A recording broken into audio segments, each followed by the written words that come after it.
এই যে বন্ধুরা, শুনছো? নতুন নতুন রোমান্টিক ভালোবাসার গল্প পেতে শুনতে চাইলে আমাদের সাগর ডায়েরি 2 চ্যানেলটি সাবস্ক্রাইব করে বেল বাটনটি অন করে দিও। লাইক কমেন্ট করতে মোটেও ভুলবে না কিন্তু। প্রায় 3 মাস পর এক্সের প্রোফাইলে ঢুকলাম, দেখলাম রিলেশনশিপ স্ট্যাটাস দিছে, কিন্তু কার সাথে সেটা মেনশন করে নাই। দিলাম হাহা রিয়াক্ট। তারপর ফেসবুক থেকে বেরিয়ে এসে ছোট্ট করে একটা ঘুম দিলাম। ঘুম থেকে উঠে ফোনটা হাতে নিয়ে মেসেঞ্জারে গিয়ে দেখি উপরে লেখা আছে নিউ মেসেজ রিকোয়েস্ট। আইডিটার নাম জান্নাতুল ফেরদৌস। চিনতে আর বাকি রইল না, এটা আমার এক্সের আইডি। অবাক হলাম তার SMS গুলা দেখে। আপনারা শুনলে বুঝতে পারবেন। কুত্তা শোয়ার বানর লুচ্চা লম্পট কুলাঙ্গার হারামজাদা হারামি হনুমান হাদারাম গাঁজাখোর মদখোর সিগারেটখোর পানখোর পানিখোর বিড়িখোর ভাতখোর নুডলসখোর। যা যা বলা যায় সব বলছে। ওই কুত্তা, তুই আমার স্ট্যাটাসে হাহা দিলি কেন রে? কুত্তার ল্যাচ কি কখনোই সোজা হয় না? আর তুই এতদিন কই ছিলি রে কুত্তা? তোরে একবার পাই, তোর হাত পা ভেঙে দিব। আমার পোস্টে হাহা দেয়া না? বাপরে বাপ, এ কি ডেঞ্জারাস মাইয়া রে বাবা! একটা হাহাতেই এত কিছু। ভাগ্য ভালো যে এর সাথে আমার ব্রেকআপ হয়ে গেছে, নইলে অবস্থা কেরোসিন বানিয়ে দিত। আর তুই আমারে পাইলে তবেই না হাত পা ভাঙবি, না পাইলে কেমনে? বোকা মেয়ে কোথাকার। আমি SMS দিলাম, কে আপনি? আর এগুলো কি সব আবল তাবল কথা বলছেন?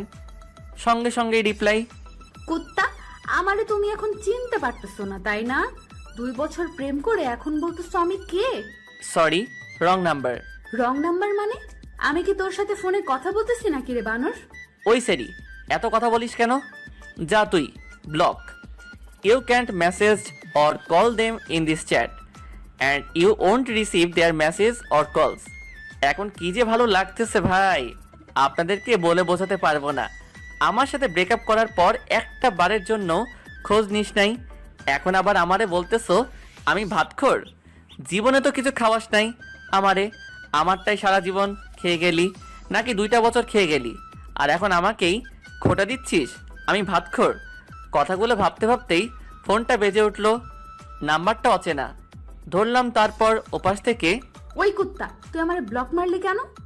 সোয়াল, তাড়াতাড়ি ব্লকটা ওঠা বললাম, কথা আছে তোর সাথে। টুট টুট টুট দিলাম ফোন কেটে, আর নাম্বারটা ব্ল্যাক লিস্টে। ওহ কি মজা রে মজা! টানা 2টা বছর জ্বালাইছিস। 3 মাস যাবত তো ভালোই ছিলাম, কি জন্যে যে হাহা দিতে গেলাম। ধুর, ভালো লাগে না। টানা 2 বছর জ্বলছি, আর জ্বলতে চাই না। আবারও ফোন আসলো, ধরলাম। প্লিজ ফোনটা কেটো না, তোমার সাথে আমার কথা।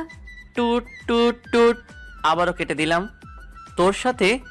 তারপর, প্লিজ ফোনটা কাটবে না, তোমার সাথে আমার কথা আছে। কাটবো? তুই কি করবি? তোর সাথে আমার কোনো কথা নাই। ওই, তুই আমারে তুই করে বললি? হ্যাঁ বললাম, তুই কি করবি? কুত্তা, তোর সাহস তো কম না, আমারে তুই করে বলিস? তুই জানিস আমি কে? আইসে, তুই কে আমি জানি না? তোর কোথায় কি আছে আমি সব জানি। আর তুই কে আমি তা জানি না? কি বললি তুই কুত্তা? কি বলবো আবার? তোরে আমি জানি, তুই কে তাই বললাম। কুত্তা, তার আগে তুই কি বললি? আমার কোথায় কি আছে তুই সব জানিস? আরে ওটা তো কথার কথা বললাম, তোর কোথায় কি আছে আমি কিভাবে বলবো?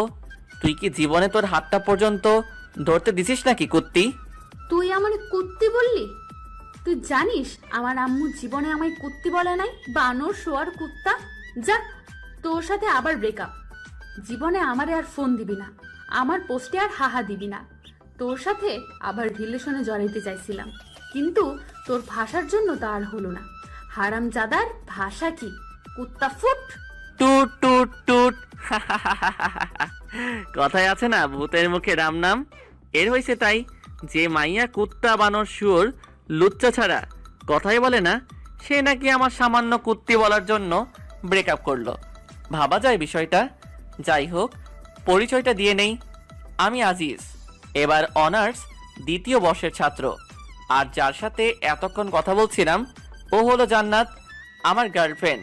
গার্লফ্রেন্ড বললে এখন ভুল হবে, বলতে হবে এক্স গার্লফ্রেন্ড। এবার ইন্টার ফাইনাল ইয়ারে। আপনাদের সাথে কথা বলতে বলতে ফোনটা আবার বেজে উঠলো। মেজাজটা আবার খারাপ হয়ে গেল। জান্নাত মনে করে নাম্বারটা না দেখেই ধরে বলতে শুরু করলাম, ওই কুত্তি, আমার ফোন দিলি কেন? তোর কি লজ্জা নাই? খুব তো বললি আর ফোন দিবি না, সেই তো ঘুরে ফিরে আবার আমার কাছে ফোন দিলি। বেলজ্জ, বেপর্দা, বেহায়া মহিলা কোথাকার। ওপাশ থেকে, কি আবল তাবল কথা বলিস বাবা? আমি তোর মা বলতেছি, তুই কি পাগল হইলি নাকি রে বাবা? ফোনের দিকে তাকিয়ে দেখি, এ মা, এই তো দেখি সত্যি আম্মুর নাম্বার। এখন কি বলবো আম্মুরে? আম্মু, সরি আম্মু, ভুল হয়ে গেছে। ভুল মানে? তুই আমার কুত্তি বেহায়া বেপর্দা বললি? আম্মু, আমি সত্যি তোমারে বলতে চাই নাই। তো কারে বলতে চাইছিলি? দাঁড়াও, তোমারে সব বুঝিয়ে বলতেছি। দাঁড়াইতে পারবো না, তুই বল। ওকে, তাহলে শোনো, সব বুঝিয়ে বললাম। ও ঠিক আছে, বেশি চিন্তা করিস নে, সব ঠিক হয়ে যাবে। তা কি জন্য ফোন দিয়েছিলে সেটা বলো। একটা খুশির খবর আছে বাবা, তুই বাড়িতে চলে আয়, তোর ভাইয়ের জন্য মেয়ে দেখতে যাব, 2-1 দিনের মধ্যেই চলে আয়। ওহ আম্মু, কি খবর দিলে গো? ভাইয়ার বিয়ে? আমি কালকেই বিকেলের দিকে চলে আসতেছি, খুশি হয়ে, কারণ ভাইয়ার বিয়ে হয়ে গেলেই আমার পথ পরিষ্কার। ওকে আয়, সাবধানে আসবে কিন্তু। ঠিক আছে আম্মু, বলেই ফোনটা কেটে দিলাম। কাল আগে ভার্সিটি গিয়ে ছুটি নিয়ে আসতে হবে, তারপর বিকালের দিকে সোজা বাড়িতে। কিন্তু জান্নাতের জন্য খুব খারাপ লাগতেছে। যদিও ব্রেকআপ করে থাকি, তবুও তো ভালোবাসি মেয়েটাকে। অভিমানের বশে শুধু ব্রেকআপ করা। ব্রেকআপ করলেও তাও তো মেয়েটাকে একবার করে দেখতে পারি, কিন্তু বাড়িতে গেলে তাও তো দেখা হবে না। জান্নাতের সাথে আমার পরিচয় আমার বন্ধুর বোনের মাধ্যমে। সেদিন ছিল নাবিলার জন্মদিন, আমিও যাই সেদিন বুলবুল আমার বন্ধুদের বাড়িতে। জান্নাতুলকে সেদিনই প্রথম দেখি, তারপর প্রপোজ, প্রেম, আর প্রেমের পর ব্রেকআপ। কি একটা জিনিস, তাই না? ওকে প্রপোজটা আমি করেছিলাম, আর ব্রেকআপটা করলো জান্নাত। পুরনো দিনের কথাগুলো ভাবতে ভাবতে কখন যে ঘুমিয়ে পড়েছি মনেই নেই। সকালে ঘুম ভাঙলো ফজরের আজানের আওয়াজ শুনে। নামাজ পড়ে এসে সব কিছু গুছিয়ে নিলাম, তারপর খাওয়া দাওয়া করে ভার্সিটিতে গেলাম। ভার্সিটিতে পৌঁছাতেই, এই আজিজ, এদিকে আসো। এর নাম রিয়া, খুবই গা ঘেঁষে একটা মেয়ে। আমাকে নাকি তার খুবই পছন্দ, কিন্তু আমাকে আর জান্নাতকে যখন একসাথে দেখে তখন নাকি তার গা জ্বলে যায়। হ্যাঁ বলো, তবে যা বলবে একটু তাড়াতাড়ি বলবে, আজকে আমার বেশি সময় নাই। তোমার কবেই বা সময় থাকে গো সোনা আমার কাছে একটু বসতে? তোমার কি এমন সমস্যা হয় বলো তো? এই, হাত ছাড়ো বলছি। হাত ধরলে কেন আবার? না, ছাড়বো না। জান্নাত যখন তোমার হাত ধরে তখন তো কিছু বলো না, আর আমি ধরলেই দোষ, তাই না? আর তোমাদের তো এখন ব্রেকআপ হয়ে গেছে, তা হাত ধরলে কোনো সমস্যা হবে না। কোনো মতে হাতটা ছাড়িয়ে, সেটাই তো গো সোনামণি, আমার গুলুগুলুটা। রিয়া সোনা, তুমি তো এখন আমার হাতটা ধরে থাকবে, কিন্তু ওই যে বললাম আমার আজ একটু কাজ আছে, কাজটা সেরে এসেই আমার হাতটা তোমাকে দিয়ে দিব। কেমন রিয়া সোনা? একবার ছুটিটা নিয়ে আসি, তারপর তুই আমায় কেমনে পাস তা দেখা যাবে। রিয়া যেন খুশিতে অবাক, আমি যে ওর সাথে এত ভালোভাবে কথা বলবো বিশ্বাসই করতে পারে নাই। তুমি আমাকে সোনা বলবে আজিজ? হ্যাঁ গো সোনা, আরো কত কি বলবো। আমি কাজটা সেরে আসি, তারপর না হয় সব হবে। ঠিক আছে, কিন্তু কোথায় যাবে? প্রিন্সিপালের রুমে। আচ্ছা, তুমি তাহলে যাও, আমি তোমার জন্য এখানেই অপেক্ষায় থাকি। আরে না না, তোমার অপেক্ষা করতে হবে না, তুমি বরং ক্লাসে যাও, আমি কাজটা সেরেই আসতেছি। ঠিক আছে, তাড়াতাড়ি আসবে কিন্তু, আমি ক্লাসে গেলাম। হ, তুই তাড়াতাড়ি যা, আর আমি আগে ছুটিটা নিয়ে আসি, তারপর তুই আমারে কেমনে পাস তা দেখা যাবে। ওখান থেকে প্রিন্সিপালের রুমে আসলাম, তারপর ছুটি নিয়ে দিলাম এক দৌড়ে হোস্টেলে, তারপর ব্যাগটা নিয়ে বাস স্টেশন। এদিকে রিয়া ভাবছে স্যারের রুমে আজিজ এতক্ষণ কি করে একবার দেখে আসতে হয়, যেই ভাবা সেই কাজ। কিন্তু এ কি, স্যারের রুমে তো আজিজ নাই, একবার স্যারকে জিজ্ঞেস করতে হয়। আসতে পারি স্যার? জি আসছিল। আর তোমরা লেখাপড়া করো কেন বলতে পারো? আসতে পারি স্যার, এই কথাটা কি ইংরেজিতে বলা যায় না? Sorry sir. ইটস ওকে, আর সরি বলতে হবে না। কি জন্য এসেছো তাই বলো। স্যার, আজিজ কি আপনার এখানে আসছিল? আসছিলেন, ছেলেটা খুবই ভালো। স্যার জানি, কিন্তু কি জন্য এসেছিল স্যার? ছুটি নেবার জন্য। এ হাই। এদিকে টিকিট কেটে বাসে উঠে বসে আছি, হেডফোন কানে নিয়ে বসে আছি বাসের মধ্যে। হঠাৎ চোখ গেল বাসের দরজার দিকে। একটা মেয়ে, মাশাল্লাহ দেখতে একদম দুধে আলতা। মেয়েটা দেখি আমার সিটের দিকেই এগিয়ে আসছে, আর আমি অপলক দৃষ্টিতে তার দিকে তাকিয়ে রয়েছি। আমার সামনে দাঁড়িয়ে মেয়েটি বলল, ভাইয়া, জানালার পাশের সিটটা আমার, যদি একটু এই পাশে আসতেন। ও হ্যাঁ সরি আপু, আসুন বসুন। আরে সরি বলছেন কেন? ঠিক আছে। ধন্যবাদ। আচ্ছা আপনি কোথায় যাবেন আপু? সিরাজগঞ্জ। আপনি? আরে আমিও তো সিরাজগঞ্জে যাচ্ছি। বাহ, ভালোই হলো, গল্প করতে করতে যাওয়া যাবে। তা আপনি সিরাজগঞ্জের কোথায় যাবেন? উল্লাপাড়া। আপনি? সিরাজগঞ্জেই। ও, আপনার নামটা কিন্তু জানা হলো না আপু। আমি সামিরা, অনার্স দ্বিতীয় বর্ষের ছাত্রী। আপনি? আমিও অনার্স দ্বিতীয় বর্ষে। আমি আজিজ। আমরা যেহেতু একই ক্লাসে, তাহলে আমরা তো তুমি করেই বলতে পারি। তুমি কি বলো সামিরা? অবশ্যই, কেন না। আচ্ছা সামিরা, তুমি কি সিঙ্গেল? কেন বলো তো? না, এমনি শুনতে চাইলাম। না, আমার বয়ফ্রেন্ড আছে। আর তুমি? কি আর বলবো, দুঃখের কথা, আমি বর্তমানে ঝুলে আছি। ঠিক, তোমার কথা বুঝলাম না। মানে 3 মাস আগে ব্রেকআপ হয়েছে, কাল রাতে আবার এক্সের সাথে কথা হয়েছে। ও, তা কি কথা বললে কাল রাতে? শুনবে? বলো। কথাগুলো শুনে যদি তোমার হাসতে হাসতে কাপড় খুলে যায়, তাহলে আমি কিন্তু দায়ী নই। ধুর, ফাজলামো করো নাকি? বলো তো। তাহলে শোনো, কাল রাতে সব কথাগুলো সামিরাকে বললাম। মেয়েটা হাসতে হাসতে যেন গড়াগড়ি খাওয়ার মতো অবস্থা। আমার সব কথা শুনে সামিরা হাসতে হাসতে বলল, আজিজ, তুমি তাহলে ভাত খোর? তুমিও শুরু করলে নাকি? আরে না, এমনি মজা করলাম। হুম আচ্ছা আজিজ, একটা কথা বলবো। বলো। তুমি যদি ভাতখোর হও, তাহলে তুমি এত চিকন কেন? তোমায় তো দেখে মনে হয় না তুমি ভাতখোর। ধুর, ফাইজলামো করছো আমার সাথে? যাও, তোমার সাথেও কথা নাই। আরে আরে, রাগ করো কেন? আমি তো মজা করলাম। আচ্ছা সামিরা, ভাতখোর কাকে বলে বলতে পারবে? আমি কিন্তু এর মানেটা বুঝলাম না। ওটা তোমার গার্লফ্রেন্ডের কাছেই জিজ্ঞেস করো, আমি বলতে পারলাম না। মেয়েটার সাথে কথা বলতে বলতে তার গন্তব্যস্থানে পৌঁছে গেলাম। বাসের মধ্যে দুজন যতটা সময় একসাথে ছিলাম, সারাক্ষণ সামিরার মুখে হাসি ছিল।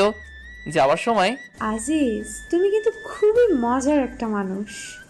যতক্ষণ তোমার সাথে ছিলাম খুবই এনজয় করলাম মুহূর্তটা। আর তোমার কথা শুনে যতটুকু বুঝলাম, জান্নাত তোমাকে খুবই ভালোবাসে, আর অভিমানের বশে শুধু তোমার সাথে এমন ব্যবহার করেছে। আমি জানি। আমি কিন্তু তোমার গার্লফ্রেন্ডকে চিনি। কি বলো? কিভাবে? সময় হলে জানতে পারবে। আল্লাহ হাফেজ, ভালো থেকো। আজিজ আর জান্নাতের সাথে আবার ভাব করে নিও। আল্লাহ হাফেজ সামিরা। কিন্তু তুমি কিভাবে জান্নাতকে চেনো সেটা তো বলে যাও। যা, মেয়েটা চলে গেল। দূর, ভালো লাগে না। আবার একটা রহস্যের মধ্যে রয়ে গেলাম। আবার ওর নামটা ছাড়া কিছুই জানা হলো না, এমনকি ফোন নাম্বারটাও নেওয়া হলো না। কথাগুলো ভাবতে ভাবতে আমার গন্তব্য স্থানে পৌঁছে গেলাম। আমার শহর উল্লাপাড়াতে। বাস থেকে নেমে একটা সিএনজি নিয়ে সোজা বাড়িতে। দরজার সামনে এসে কলিং বেল বাজাতেই আম্মু এসে দরজা খুলে দিলেন। কি রে, এত তাড়াতাড়ি এসে গেলি? কই আসলাম এতদিন পর, একটু আদর যত্ন করবে তা না, বলছো এত তাড়াতাড়ি চলে আসলাম। আর এখন কত বাজে সেদিকে খেয়াল আছে তোমার আম্মু? বিকাল 5:30 বাজে। আচ্ছা বাবা, আমার ভুল হয়ে গেছে, মাফ কর আমাকে। এখন যা, ফ্রেশ হয়ে এসে খাবি কিছু। ভাইয়া কোথায়? তোর ভাইয়া তার রুমেই আছে। ওকে আম্মা যান, আমি গেলাম বলেই সোজা আমার রুমে চলে গেলাম। তারপর ফ্রেশ হয়ে খাওয়া দাওয়া করে ভাইয়ার রুমে গেলাম। গিয়ে, কি করছিস ভাইয়া? আরে আজিজ, তুই কখন আসলি? আয় এদিকে, আয় বস এখানে। ভাইয়া শুনলাম কাল নাকি তোর জন্য মেয়ে দেখতে যাবে। হ্যাঁ, সেই জন্যই তো তোকে নিয়ে আসলাম। কিন্তু তুই নাকি একটা মেয়ের সাথে রিলেশন করিস, তাহলে তার কি হবে? আরে বোকা, তোর আবার কি হবে? ওর সাথেই তো বিয়েটা ঠিক হলো, আমার পছন্দের মানুষের সাথে। ভাইয়া, তোর সাথে তো তোর ভালোবাসার মানুষটার বিয়ে হচ্ছে, কিন্তু আমার যে কি হবে আল্লাহ ভালো জানে। কিরে, এত কি ভাবিস? কই কিছু না তো। তা তোর জান্নাতুলের কি খবর? এখন কি তোর ঝাড়ির উপর রাখে নাকি? ধুর, তুই যে কি বলিস না ভাইয়া। মেয়েটা কিন্তু খুব ভালো। তোরে কইছে মেয়েটা ভালো, তুই কি ওরে দেখছিস নাকি? দেখি নাই, তবে কথা তো বলেছি। তুই থাক তোর কথা নিয়ে, আমি গেলাম, এখন ঘুমাবো। আবার ডাকতে যাস না যেন। কাল কখন যাবি ভাবিকে দেখতে তাই বল। সকাল 10টার দিকে। ওকে বাই বলেই আমার রুমে চলে আসলাম। সারা দিন অনেক ধকল গেছে, এখন একটু ঘুমাই। হঠাৎ করে ঘুমটা ভেঙে গেল। টেবিলের দিকে তাকিয়ে দেখি জান্নাত। জান্নাত সাজগোজ করতেছে। আমি তো দেখেই অবাক। ঠোঁটে হালকা লিপস্টিক, চুলগুলো খোপা করা, পরনে একটা কালো শাড়ি। আমি দেখে যেন মুগ্ধ হয়ে ওর দিকে তাকিয়ে আছি। আমার তাকিয়ে থাকা দেখে জান্নাত বলল, কি দেখো অমন করে? তোমাকে তোমাকে একদম পরীর মতো লাগছে। যা দুষ্টু, ওইভাবে কেউ বলে? আমার বুঝি লজ্জা করে না? আমার কাছে আবার কিসের লজ্জা শোনা? আসো কাছে আসো, আজ তোমার সব লিপস্টিক খাবো। বলেই হাত ধরে একটানে বুকে নিয়ে আসলাম। হাই এই কি করো? দেখো কি করি। বলেই জান্নাতের ঠোঁটে আমার ঠোঁট চোখ বুঝে ডুবিয়ে দিলাম। কিছুক্ষণ পর, এ কি জান্নাত, তোমার ঠোঁট বালু বালু লাগে কেন? কি হলো, কথা বলো না কেন? জান্নাত, তোমার লিপস্টিক পানি পানি লাগে কেন? চোখ খুলে তাকিয়ে দেখি জান্নাত নেই, আর আমার সামনে রয়েছে দেয়াল। আর ওটা লিপস্টিক না, আমার ঠোঁট কেটে রক্ত বের হচ্ছে। রক্ত দেখে দিলাম এক চিল্লানি। এক চিল্লানিতে পুরো বাড়ি আমার রুমের মধ্যে। কি রে, কি হয়েছে? এত জোরে চিল্লাস কেন? এ কি তোর ঠোঁট কাটলো কেমনে? কি রে, এতখানি কাটলো কিভাবে? সত্যি করে বল তো, কিভাবে কাটলি? খাটে থেকে পড়ে টরে গেছিলি নাকি? এখন এদের আমি কি বলবো? যদি বলি স্বপ্নের মধ্যে জান্নাতকে চুমু দিতে গিয়ে দেয়ালের সাথে ঠোঁট ঘষেছি, তাহলে তো মান ইজ্জত সব যাবে। আসলে ভাইয়া আম্মু, আমি খাটে থেকে পড়ে গেছিলাম। তোমরা তো জানোই আমার ঘুমের মধ্যে এপাশ ওপাশ করার স্বভাব আছে। সাবধানে ঘুমাতে পারিস না? খুব বাসলাম। কি একটা কাণ্ড হয়ে গেল বলুন তো। এই জান্নাত কি ঠিক মতো ঘুমাইতেও দেবে না? স্বপ্নের মধ্যে কত সুন্দর একটা ব্যবহার করলো, কিন্তু সামনাসামনি ওরে বাবা একদম পেটনি। জান্নাত সবার সাথে ভালো ব্যবহার করে, শুধু আমার বেলায় এমনটা করে কেন বুঝি না। হয়তো ভালোবাসার মানুষটার প্রতি একটু বেশি অধিকার খাটাতে চায়, তাই আমার সাথে এমন করে। কথাগুলো ভাবতে ভাবতে কখন যে ঘুমিয়ে গিয়েছি খেয়ালই নাই। ঘুম থেকে উঠে ফজরের নামাজটা পড়ে খাওয়া দাওয়া করে রেডি হয়ে ভাইয়ার জন্য মেয়ে দেখতে চলে আসলাম। তারপর যা দেখলাম মোটেও তা দেখার জন্য প্রস্তুত ছিলাম না। কারণ তা হলো, ভাইয়ার জন্য মেয়ে দেখতে এসে বসে আছি প্রায় 1 ঘন্টা হলো, কিন্তু মেয়েকে আনার কোনো নামই নাই। মেয়ে আসুক আর না আসুক তাতে আমার কি। সামনে বিভিন্ন রকমের খাবার রাখা আছে, তা আমি মনের আনন্দে খেয়ে যাচ্ছি, কিন্তু ভাইয়া কিছুই খাচ্ছেন না। ভাইয়ার মুখ দেখার মতো অবস্থা হয়ে আছে, একদম ধুতুম পেঁচা। তাই ভাইয়াকে বললাম, কি রে ভাইয়া, কিছু খাবি না নাকি? দূর, আমি আছি আমার টেনশনে আর তুই আসিস খাওয়া নিয়ে। বুঝি না মেয়েদের এত কি সাজগোজ করা লাগে। সেই কখন থেকে বসে আছি, আমাদের সময়ের দাম নাই নাকি? এত চাপ নিস কেন, আসবে তো নাকি? তোর তো দেখি তরিস হয়েছে না। এত পেশাল করছিস কেন? খা না ভাই, আমার পিছে আবার লাগলি কেন? আচ্ছা ঠিক আছে, আমি কথা বলবো না তোর সাথে, আমি খাই আর তুই অপেক্ষায় থাক ভাবিকে দেখার জন্য। আমি আর কোনো কথা না বলে খাওয়াতে মন দিলাম। নিচের দিকে তাকিয়ে খাইতেছি। খাওয়ার মাঝখানে কেউ একজন বলে উঠল, আরে আজিজ, তুমি এখানে? তাকিয়ে দেখি সামিরা। তুমি এখানে কি করো? আরে সামিরা তুমি? আমি তো আমার ভাইয়ার জন্য মেয়ে মানে আমার ভাবিকে দেখতে এসেছি, কিন্তু তুমি এখানে কি করো? আরে আমি তো দুলালের। দুলালি আমার হবু ভাবির নাম। আমি এখানে থাকবো না তো কে থাকবে? কি রে, তোরা একে অন্যকে চিনিস নাকি? তুমি কিন্তু বললে না কিভাবে জান্নাতকে তুমি চেনো। তোমায় তো বললামই, সময় হলে ঠিক জানতে পারবে। তাহলে তুমি বলবে না তাই তো? আরে পাগল, রাগ করো কেন? তোমার ভাবি কি বিষয়টা জানে যে তুমিও প্রেম করো? ধুর, ভাবি জানবে কিভাবে যে আমি প্রেম করি? ভাবিকে তো আমি আজকেই প্রথম দেখলাম। তার মানে তুমি এর আগে তোমার ভাবিকে কখনো দেখো নাই? দেখেছি, তবে ভাইয়ার ফোনে, সামনাসামনি আজই প্রথম। ও বেশ ভালো। তবে আমার মনে হয় বেচাটির চাপটা একটু বেড়েই যাবে, কারণ এখন তার বিয়ে হবে, আবার কিছুদিনের মধ্যে তোমারও বিয়ে হবে, আর তোমার বিয়ের কাজ মেয়েটাকেই একা হাতে সামলাতে হবে, তাই না? ধুর সামিরা, তুমি যে কি বলো না। লজ্জা পেলে বুঝি? আরে না না, লজ্জা পাবো কেন? আমাদের কথার মাঝেই ভাইয়া ডাক পড়লো। কিরে, আসবি নাকি না এখানেই থেকে যাবি? না আসি, দাঁড়াও। আচ্ছা সামিরা, তাহলে আমি আসি, আবার বিয়ের দিন কথা হবে। আল্লাহ হাফেজ।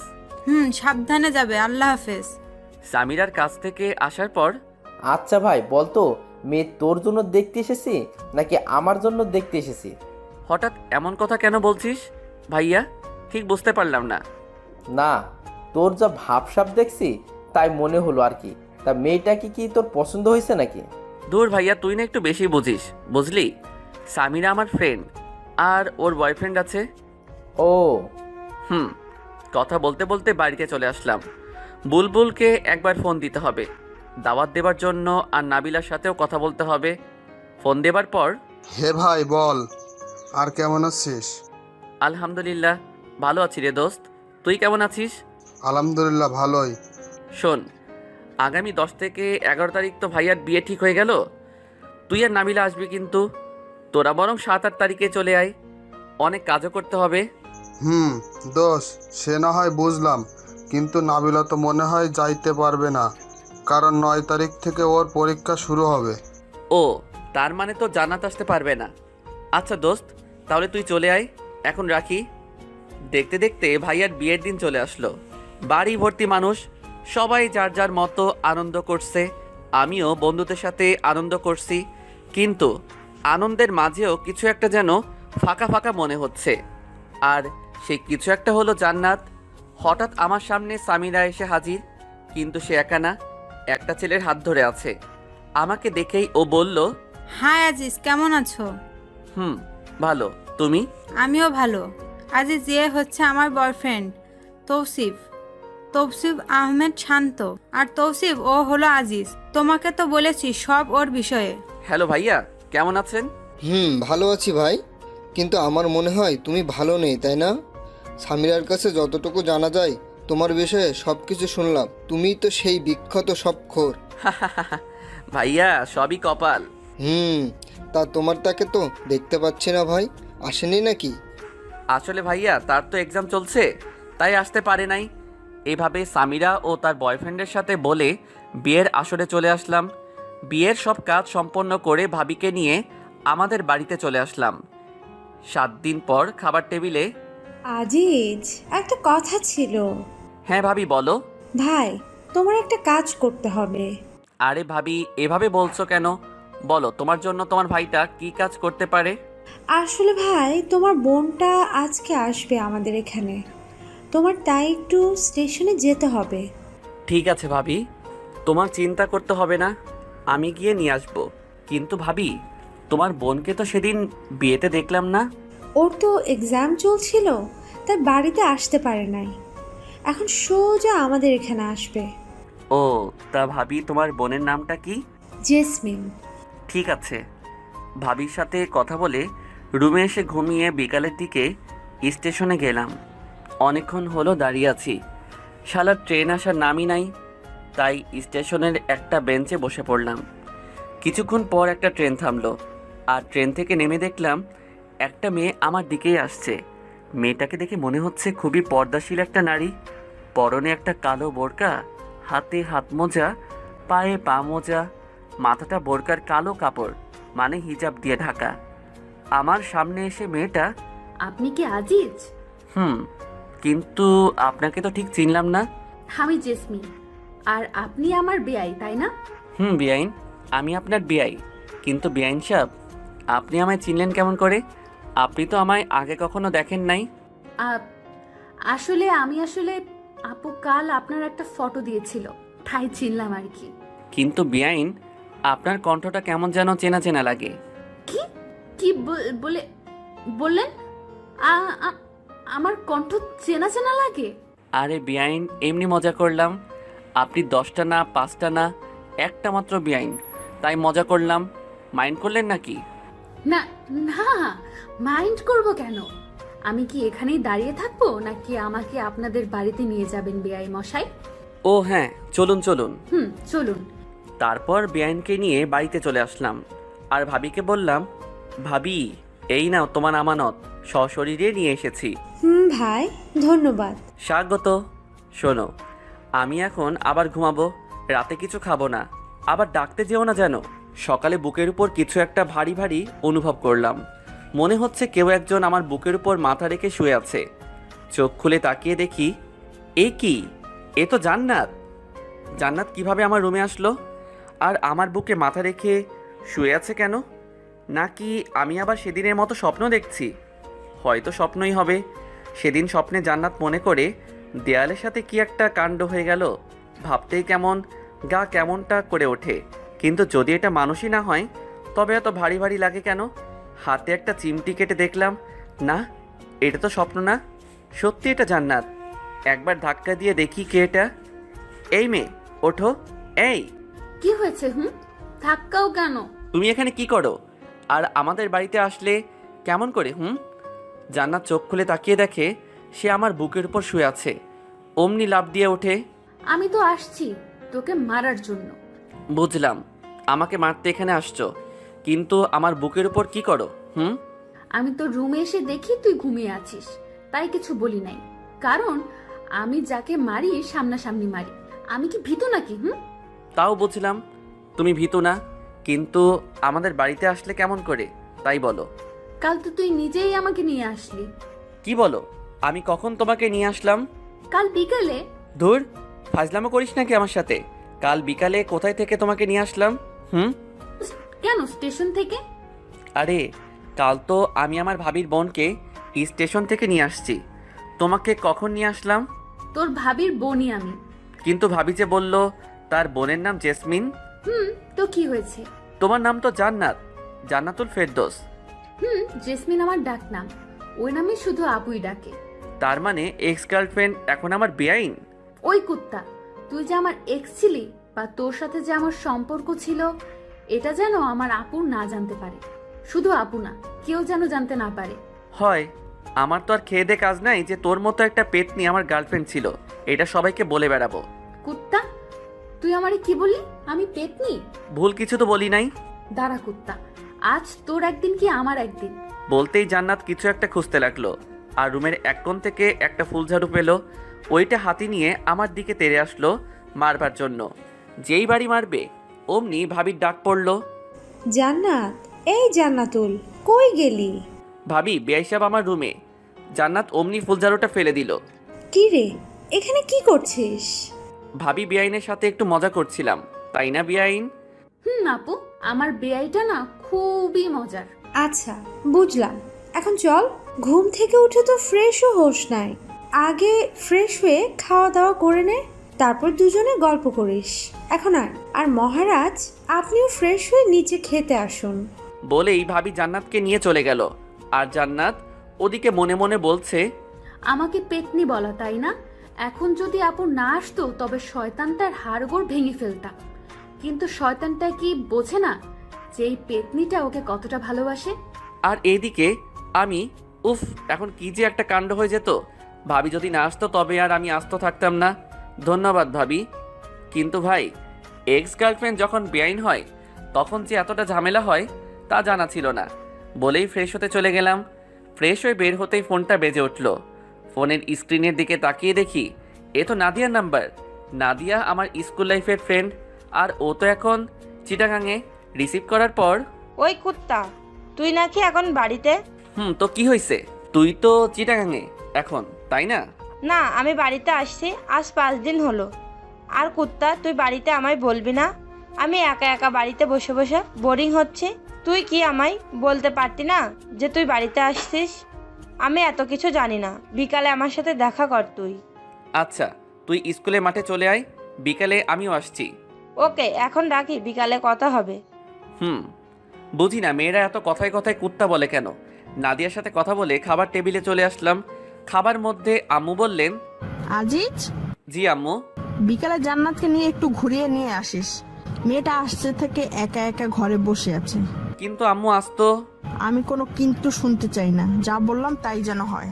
ঠিক আছে, ওনাকে রেডি থাকতে বইলো। কথাটা বলে জান্নাতের দিকে তাকালাম। দেখলাম মেয়েটা অনেক খুশি। বিকেলে বাইক নিয়ে বাইরে জান্নাতের জন্য অপেক্ষা করছি, কিন্তু মহারানীর আসার খবরই নাই। কিছুক্ষণ পর একটা সাদা পরী যেন নেমে আসলো আমার সামনে। এটা জান্নাত। সাজের আর বর্ণনা দিলাম না, কারণ আপনারাও প্রেমে পড়ে যেতে পারেন।